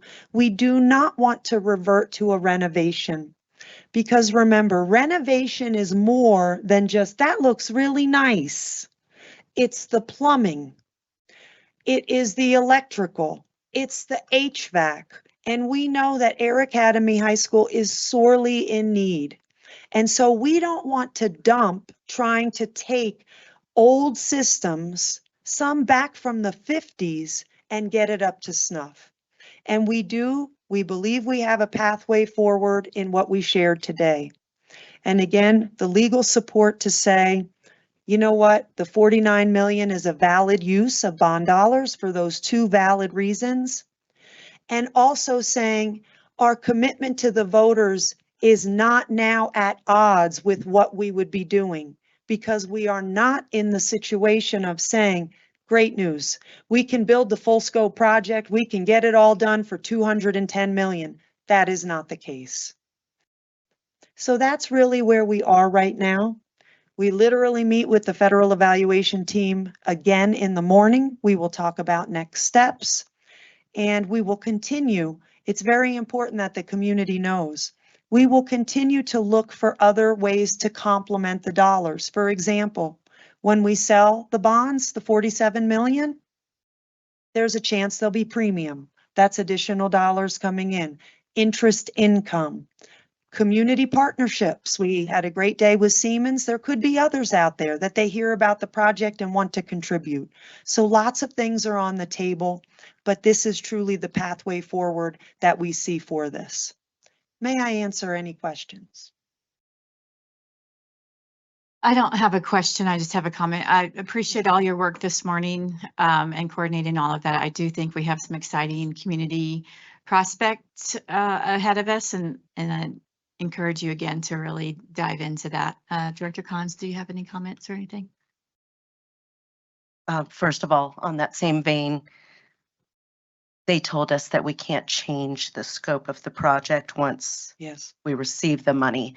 So if we were to make a premium on the next sale, interest income, community partnerships, would that be considered after the fact, and then we'd just add on as we could, correct? We need to be very strategic when we build that proposal. We have to have some good estimates about what those things would potentially be so that we can incorporate them in the scope so we don't lose out. And I'm sorry, remind me, and I should know this. What is our goal for projection to have that done and submitted? Well, what we're looking at now is a different approach with the proposal. When we submitted for Douglas Valley, we did a design proposal, got that. Even though we had construction numbers in there, they don't hold you to it. And that's the risk, right? That's the reward of saying, you know what, we're going to go through the whole design and then we're going to have it down to the penny and put that construction proposal in.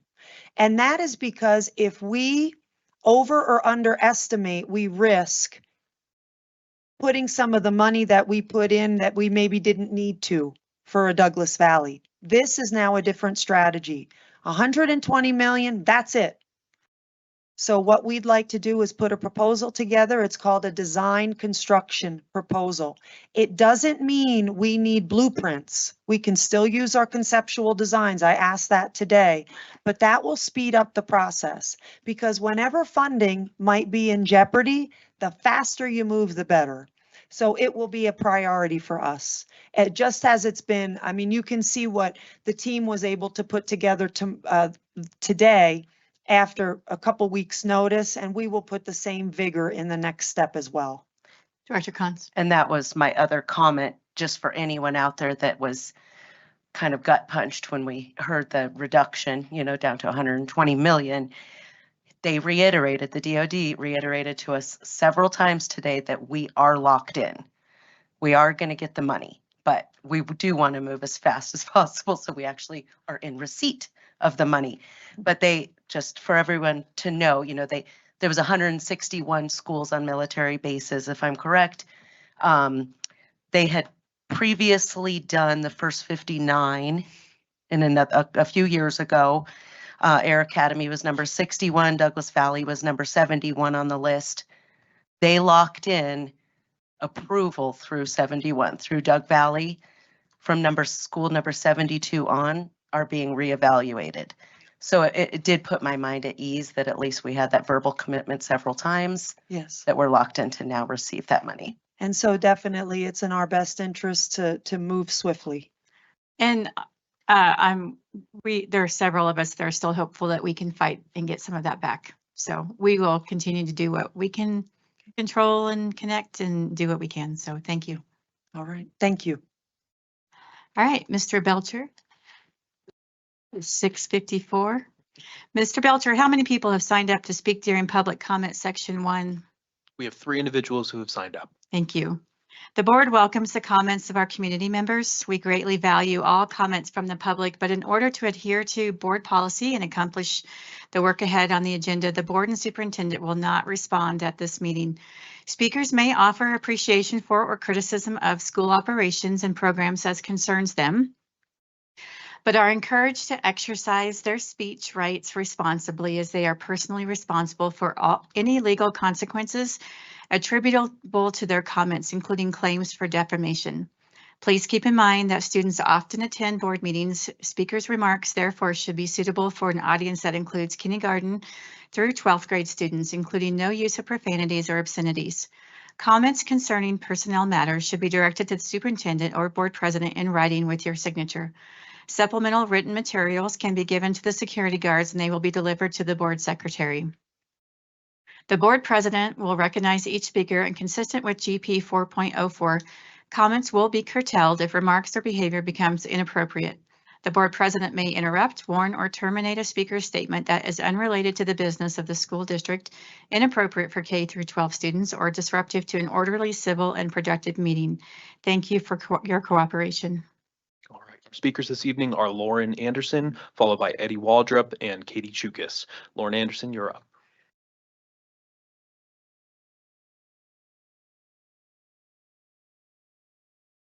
Good evening, esteemed members of the school board. My name is Lauren Anderson, and I recently graduated from Pine Creek High School, where I played varsity soccer for 4 years as a goalkeeper. One quote that always drives me is, "Hard work beats talent when talent doesn't work hard." I believe that with dedication and effort, I could compete with even the most naturally gifted female athletes, even those who may be a bit faster or stronger. But that belief fails if we must compete against biological males. No amount of training eliminates the physical advantages men bring to women's sports. For example, in 2017, the U.S. women's national soccer team, winners of 4 World Cups, lost 5-2 to a team of 13 and 14-year-old boys. Other sports like basketball and volleyball adjust equipment to match female athletes' needs. Women use smaller, lighter basketballs and compete with shorter volleyball nets.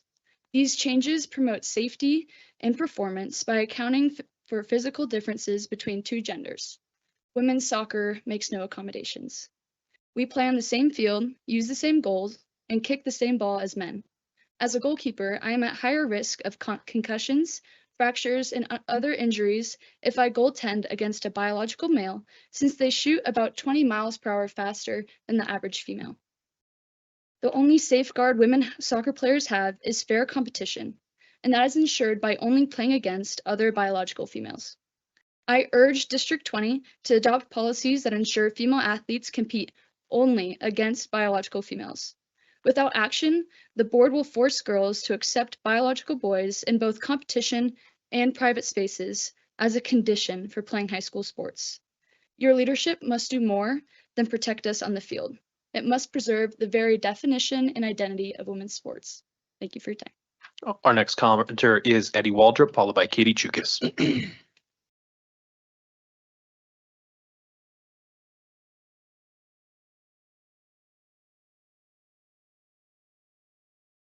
Hello, my name is Dr. Eddie Waldrop. I'm a D20 parent and proud girl dad of a female student athlete.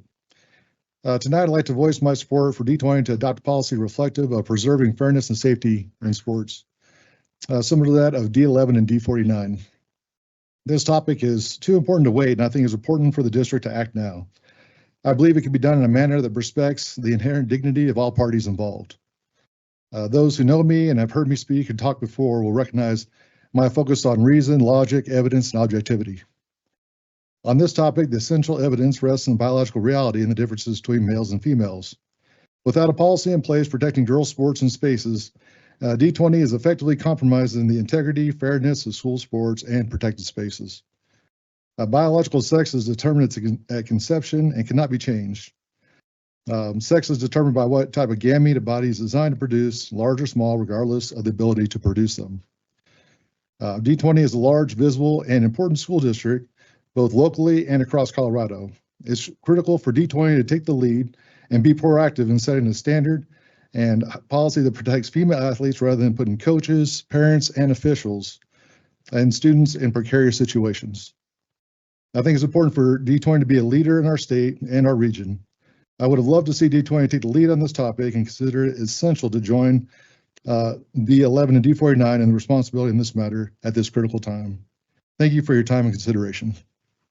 Our final speaker for this section is Katie Chukis.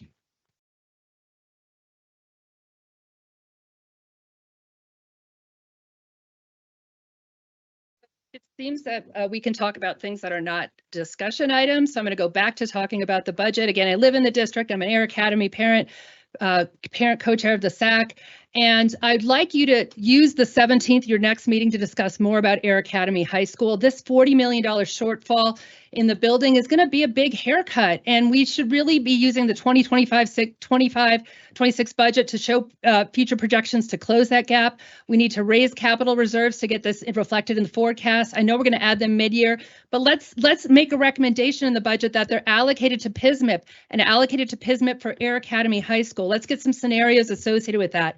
Other thing I wanted to say is we need to start fundraising right now through the Air Academy Alumni Association. Last year, this organization was starting to be involved with the 4B initiative, but we needed to pull back on the Citizens Committee. That is a rich group of people, not rich in terms of money, but maybe, but in terms of it's a wide group of people over the past 60 years of alumni who need to be tapped to provide capital money for the rebuild of Air Academy High School. My comments today really are about 13B, about the idea of the November items for the ballot. And it really goes back to item 10M about the agenda planning calendar. That 2-page table is extremely valuable. I encourage all who are considering to be a board member in November to read it, because in my experience, it outlines the cadence to board responsibility and the only topics you can talk about. So look at those.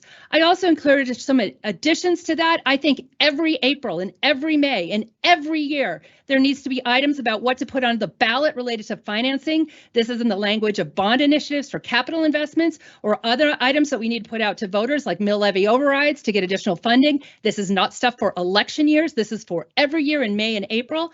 And I also think this grid is really what the board should focus on.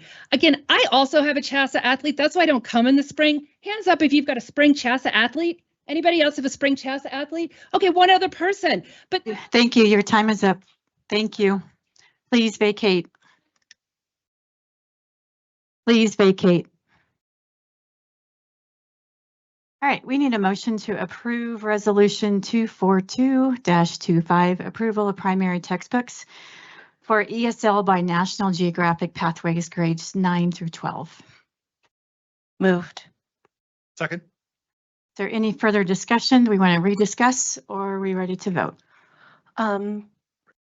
Since Mr. Knight's still here, can I ask him another Absolutely. question, please?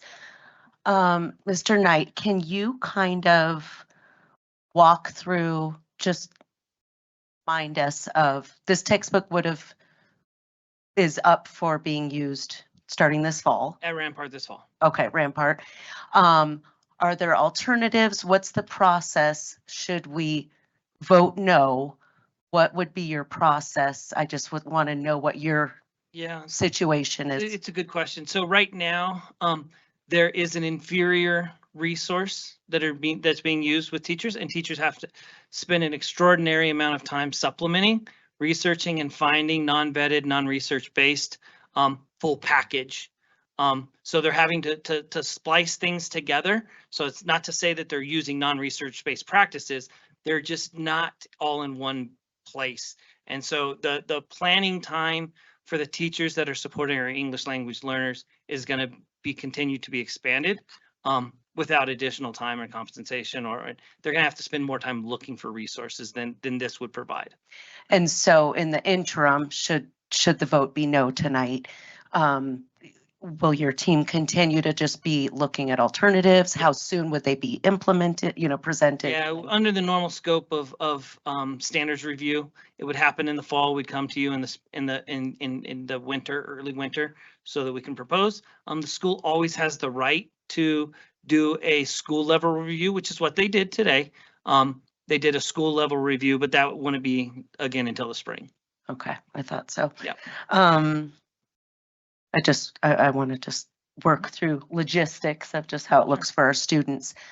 For high school ESL students, I just don't know the program intimately. So are they are all of the ESL students together in a reading and writing class to use this text? So for the content areas, no. Depending on the student's language ability and where they're at on the scale of language acquisition, some have a pull-out resource like ESL has a dedicated ESL class.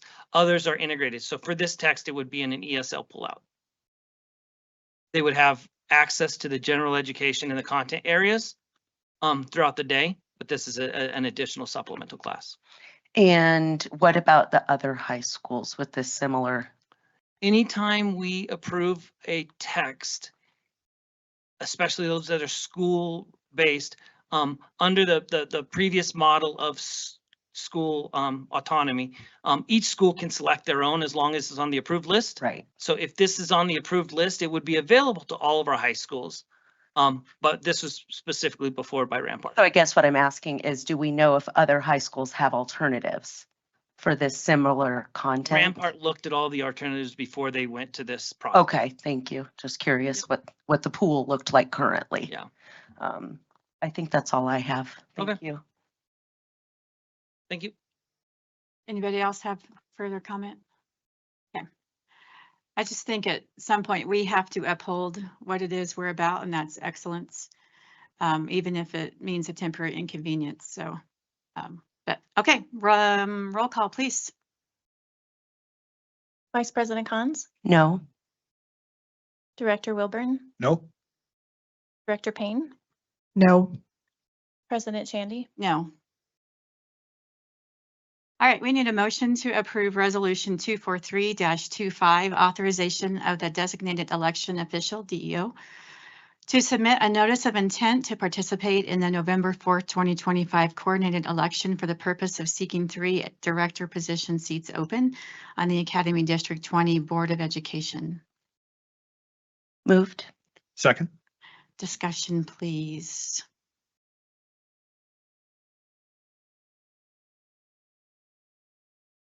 Yeah. No, okay. All right, roll call, please. Vice President Cons, Aye. Director Wilburn, Aye. Director Payne, Aye. President Shandy. Aye. We need a motion to approve Resolution 244-25, approval of budget adoption for fiscal year 2025-2026. Moved. Second. Discussion, please.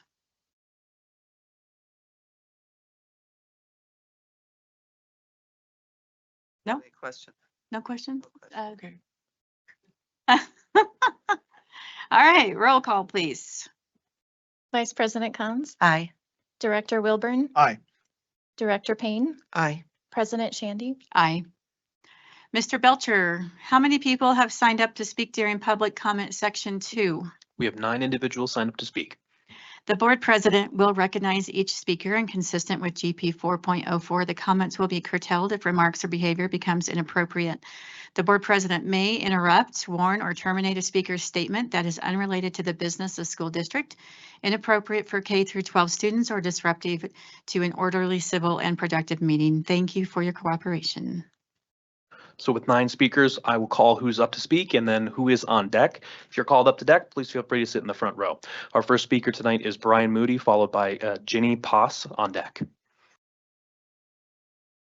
Brian Moody, are you in the audience? Okay, our next speaker is Ginny Poss, followed by Mara Sheldon.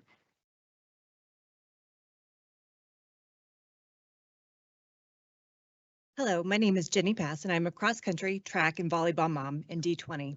I'm speaking today to encourage you to implement a policy regarding biological sex and fairness in athletics. It is a critical time to be proactive and protect our female athletes. Preseason cross-country is well underway. 3 days a week, my child leaves the house at 6:30 a.m. for practice. They go to weights and run a few additional days on their own. We frequent the Colorado Running Company store as every 400 miles we are replacing shoes. The amount of time, miles, and effort these kids are putting into their sport is admirable. For the top athletes, this is not just something fun to keep them busy. They mindfully train and make sacrifices to compete at an elite level. At one of the JV meets last fall, our ladies cross-country team competed against a biological male who ultimately won the race. This was unfair and diminished the success and recognition of the female who took second place. The lack of a policy separating sports participation by biological sex is a current issue. Why isn't D20 taking steps to protect our female athletes who have trained diligently and worked through bumps, bruises, and strains and committed their time and talents to their sport? This is an attack on the female athletic community and promotes bias and prejudice against them. D20 female athletes deserve to be protected and defended by their school district. Men have inherent biological differences that provide distinct competitive advantages. Their lung capacity, bone and muscle density are all greater than that of women.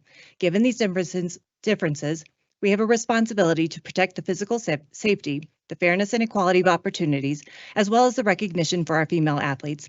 It is dangerous and unfair to allow males to compete in the female divisions. On a team with a number of nationally ranked female runners, it would only take one biological male to displace them. The time to develop and implement a sports policy based on biological sex is now. Neighboring districts are courageously leading and protecting their female athletes. As a mom of a competitive athlete, I am asking you to protect my daughter and provide D20 female athletes the opportunity to compete fairly. Thank you. Your time is up. Our next Appreciate speaker is Mara Sheldon, followed by Lisa Rainsberger.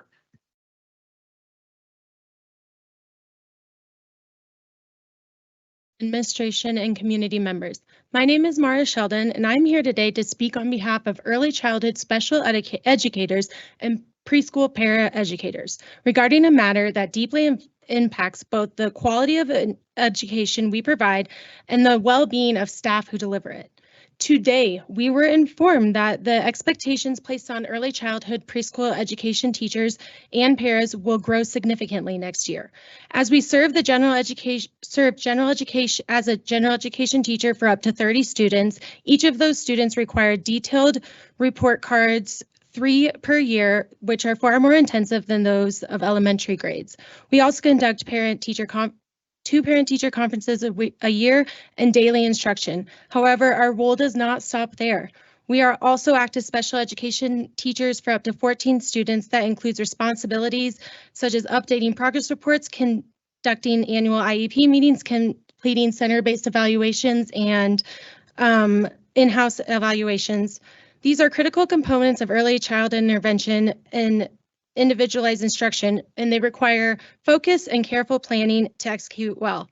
And yet, despite the increase in demands, our plan time has been significantly reduced due to an increase of daily contact time and 6 more student contact days next year. We are being asked to do more with less time to do it. This imbalance not only increases the risk of burnout, but it diminishes the quality of work we can do for our students. When we don't have adequate time to plan for lessons, complete evaluations, or collaborate with families, it is our students that are affected. I am asking for preschool teachers to be a part of the planning and the calendar planning. Preschool teachers are not represented anywhere in any of this planning and student contact. Thank you. Your time is up. I appreciate you. Our next speaker is Lisa Rainsberger, followed by Jennifer Bergstrom.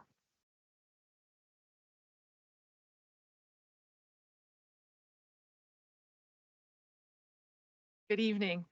My name is Lisa Rainsberger, and I'm here to you as the mother of 2 student athletes who graduated from Air Academy. My daughter was 10-time state champion and Gatorade National Athlete of the Year. I graduated from the University of Michigan with a degree in exercise science. I am the 1985 Boston Marathon female champion, 3-time Olympic marathon team alternate, 2-time winner of the Chicago Marathon, and set 3 American records over the course of my athletic career. All of this thanks to Title IX.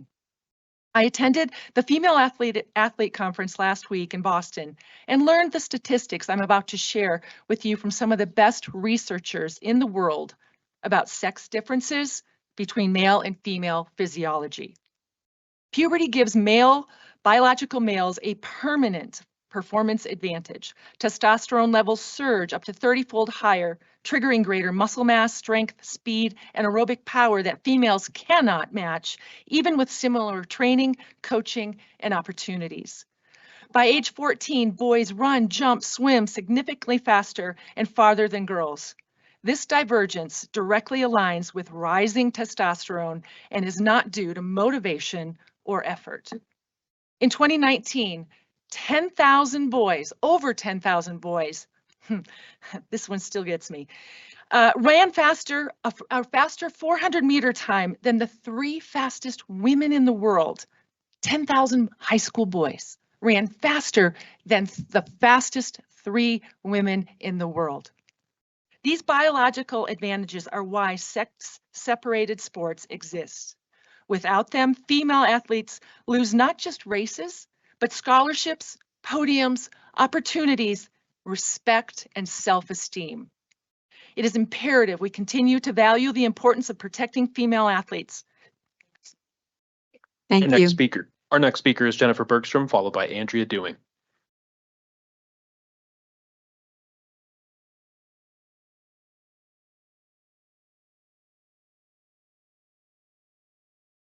My name is Jennifer Bergstrom, and I'm a D20 parent and resident. I would like to voice my deep disappointment that the D20 board is even considering joining in the D49 lawsuit and adopting the misguided policy JBA, preserving fairness and safety in sports. Once again, this board seems to have nothing better to do than to focus on political theater at the expense of trans and gender expansive kids. This well-established pattern of hatred aimed at students is appalling. These proposals in no way support the board ends of knowledge, skills, and character, nor did they advance the D20 mission to educate and inspire students to thrive. Instead, you're looking for more ways to take things away from a segment of your student population, thus sending a strong message that some students are not welcome or do not belong in District 20. I find it highly irresponsible that D20 would even consider wasting financial resources by joining this lawsuit. I'm aware that your friends in D11 have joined it, but you picked the wrong friends.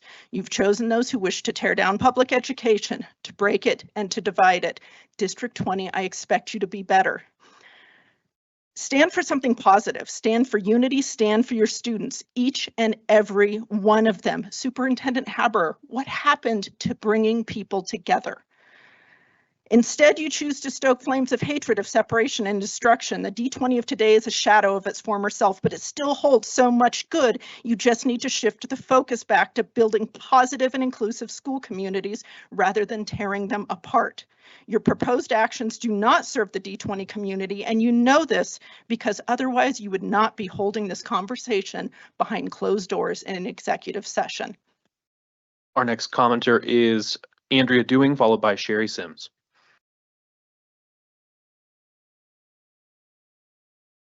Good evening, everyone. My name is Annie Dewing, and I currently coach in both the boys and girls programs at Air Academy High School, and I had 4 children that went to Air Academy. If all of us here tonight were on the sideline of a 6-year-old level soccer game, and our team had prepared very hard to compete and to win, and then we see our rival team walk up with 13-year-old and 14-year-olds to play walking on the field, we would be yelling, "This is unfair. They will hurt our kids. Where are their birth certificates to prove how old they are?" As ludicrous as this sounds, it's exactly what District 20 would be allowing by not having a policy in place to protect females in school sports. Let me be clear, this is not about excluding kids. It is about creating a fair and safe environment for female athletes. Why do we have a WNBA? They should just be playing in the NBA if there is no difference with physical ability. Why are there no women playing in the MLS, threatening to compete in the men's tennis pro circuit? I was a Division I soccer player. I coached both boys and girls, men's and women's soccer teams for 35 years. I have 4 kids that all play top level collegiate soccer, 1 that played professionally. I understand the demanding time and effort it takes to be great. As a female, it would take all of the motivation out of working for yourself to the bone to be the best if you knew at any time a biological male could step in and take your place. If my two sons had a pickup game with my two daughters who are excellent players, they would still never win. The fact that we are even contemplating this literally negates all of women's sports and the sheer technical, tactical, and physical aspect, much less considering anything else. Frankly, it's embarrassing to our society that it's even a discussion on the table. It's not a question of if a trans girl will want to join a D20 girls sports, it's when. It's not a question of if a biological girl would get hurt, it's when. It's not a question of if a biological boy will steal a scholarship, perhaps your daughter's scholarship, it's when. And D20 would be accountable. As an athlete and professional in the field, I strongly encourage you to join the other districts in protecting our athletes. Thank you. Our next speaker is Sherry Sims, followed by Brett Dayberry.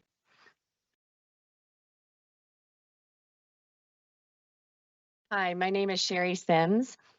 My children have attended Air Academy High School here in District 20. I am sharing these thoughts tonight from the perspective of being a varsity high school girls coach, also a D1 athlete and a mom of both boys and girls who have also played high school varsity sports as well as collegiate sports. There's just no way that I would want my high school or a middle schooler or high school boys to be exposed to a biological female in their locker room. And there's also no way that I would want my middle school or high school daughter to be exposed to biological males in their locker rooms as well, and both for obvious reasons. It creates discomfort, safety concerns, and unnecessary risk for all involved. District 20 needs to make the effort to create the necessary accommodation to protect all athletes. And as far as participation in sports is concerned, it's currently obvious that biological males dominate in female sports, and that biological females disproportionately do not have the same success in biological men's sports. It is clear that hormone therapy, etc., do not compensate for biology and creating a level playing field in women's sports. My girls have personally experienced this in the past when they've had to play against biological male from the opposing team. And the experience was both unsafe and frustrating as they were up against a stronger and more aggressive opponent. And finally, we choiced our kids into District 20 because the district leadership and community values. So I would just say to those of you on the board that it's critical that you stand up now for our children and that you create policy that reflects common sense and fairness and safety for our female athletes. So thank you. Our next speaker is Brett Dayberry, followed by Huey Laugesen.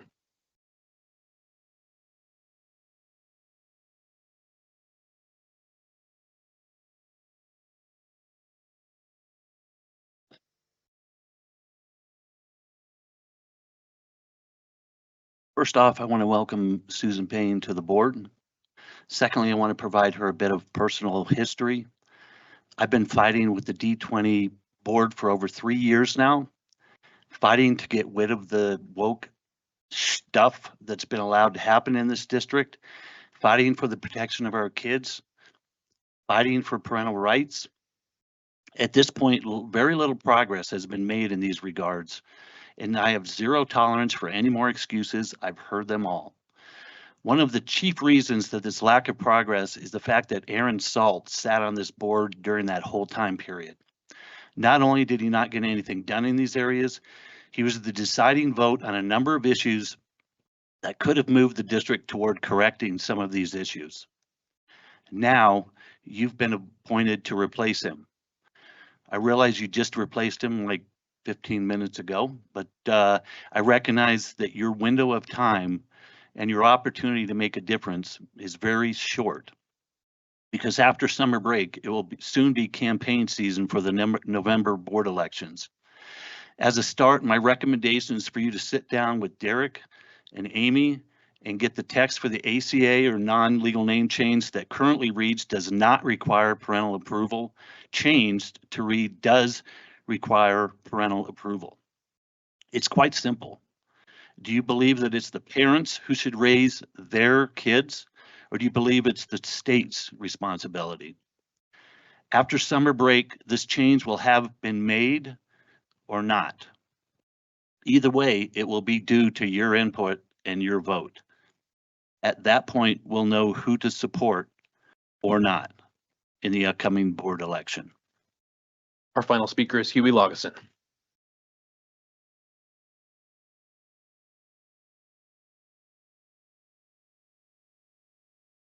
Good evening, board and superintendent.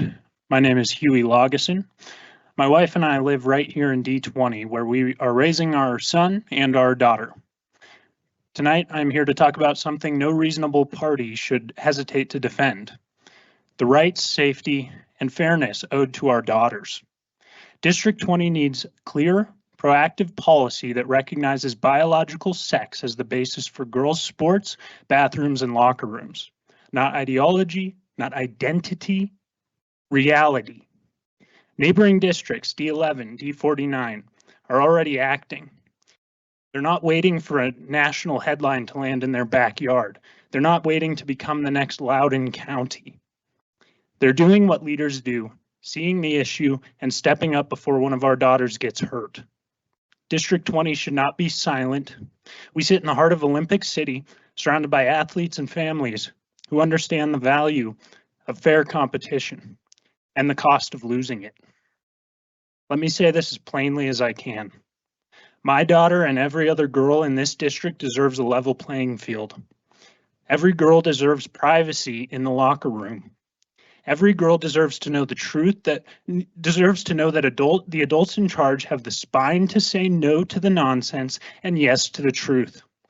This isn't complicated. It's not hateful. It's a bare minimum obligation of this board, in fact. And it's urgent. We can either lead or be led. If we wait until after something terrible happens, that's not leadership, that's cowardice. So tonight, I'm urging this board: don't punt, don't hide, don't pass the buck. Be bold, be clear, set the standard. Let's get this right now before we're forced to explain to our daughters why we didn't. Thank you. Thank you. Superintendent Haber, do you have any clarification on the preschool changes or UPK? Yes, and I'm going to ask Cameron Smart, Assistant Superintendent Smart, to address that, please. Sure. I just want to give a little context. So before Universal Pre-K was enacted, both the sessions were the same amount of time. Before being what year? Which would have been 2 years ago, I believe. So when it was enacted, both sessions were the same because the minutes were the same. So then when it was enacted, they changed the requirement for instructional contact time. That initially impacted our PM session, which is our 15-hour session.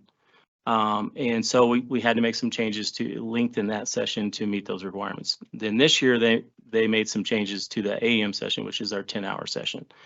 And in order to meet that, we had to add minutes to that session to meet that requirement. And we also needed to add some additional days because just to meet the requirement does that if we have no snow days, no late starts. Well, if you start to add late starts in there, which would have impacted the AM session or even snow days, then we're out of compliance again. So we had to add some buffer time in there to account for that.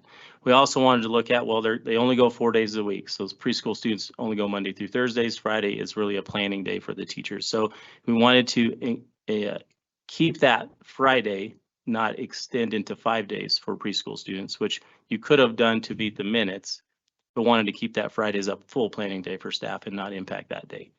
And unfortunately, you only have so much time to work within the school day and the work day for staff to meet those minutes requirements. So we were doing this to meet an obligation that the state has set forth.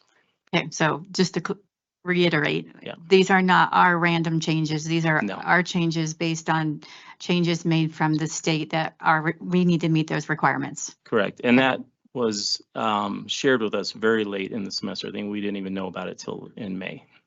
Okay, thank you. Yep. All right. Was our business this evening focused on activities that promote and honor our mission statement, our belief statements, and our global end statement that reminds us that all students will have the knowledge, skills, and character necessary for a successful transition to the next level, and upon graduation will be fully prepared for success? Did the board hear information tonight that would require the review or revision of a policy? I would say yes, boys and girls sports. Did the board hear information tonight that would require a new policy? Yes, boys and girls sports. Did the board hear information tonight that the board would like to include on a future agenda? Yes, boys and girls sports. There are, need my glasses by this point, 15 people watching on the live stream. I move that the Board of Education convene in executive session pursuant to Colorado Revised Statute 24-6-402 4D to confer with an attorney for the board for the purpose of receiving legal advice on specific legal questions related to potentially joining the School District 49 versus Sullivan et al. Number 25-CV-1463D Colorado, pending in the U.S. District Court for the District of Colorado as a plaintiff in the litigation. And the Board of Education is also considering whether to direct the adoption of a policy JBA titled Preserving Fairness and Safety in Sports. While in executive session, the board will not adopt any proposed policy, resolution, regulation, or take any formal action. Lastly, the Colorado Open Meetings Law does not require the board to make a record of the executive session in which the attorney is present and providing legal advice. Colorado CRS 24-6-402 2D.52B.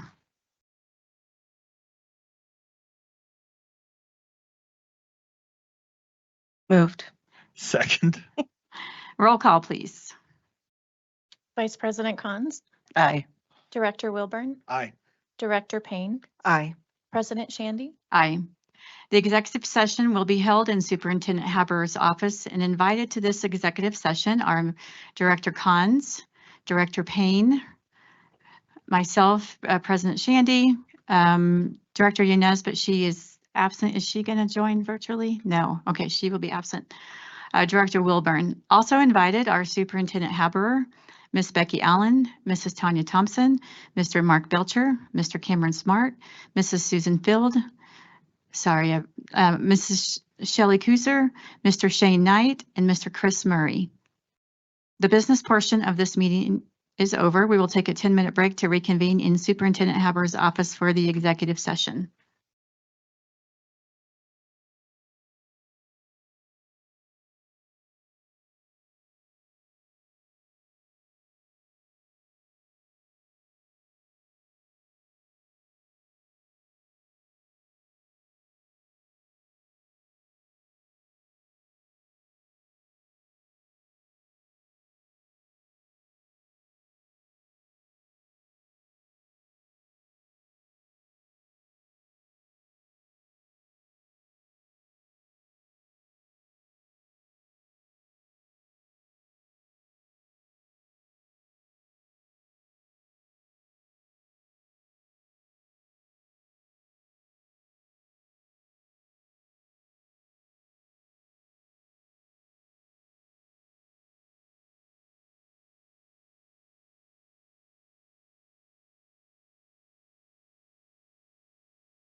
Okay, we are back in the boardroom, the D20 boardroom.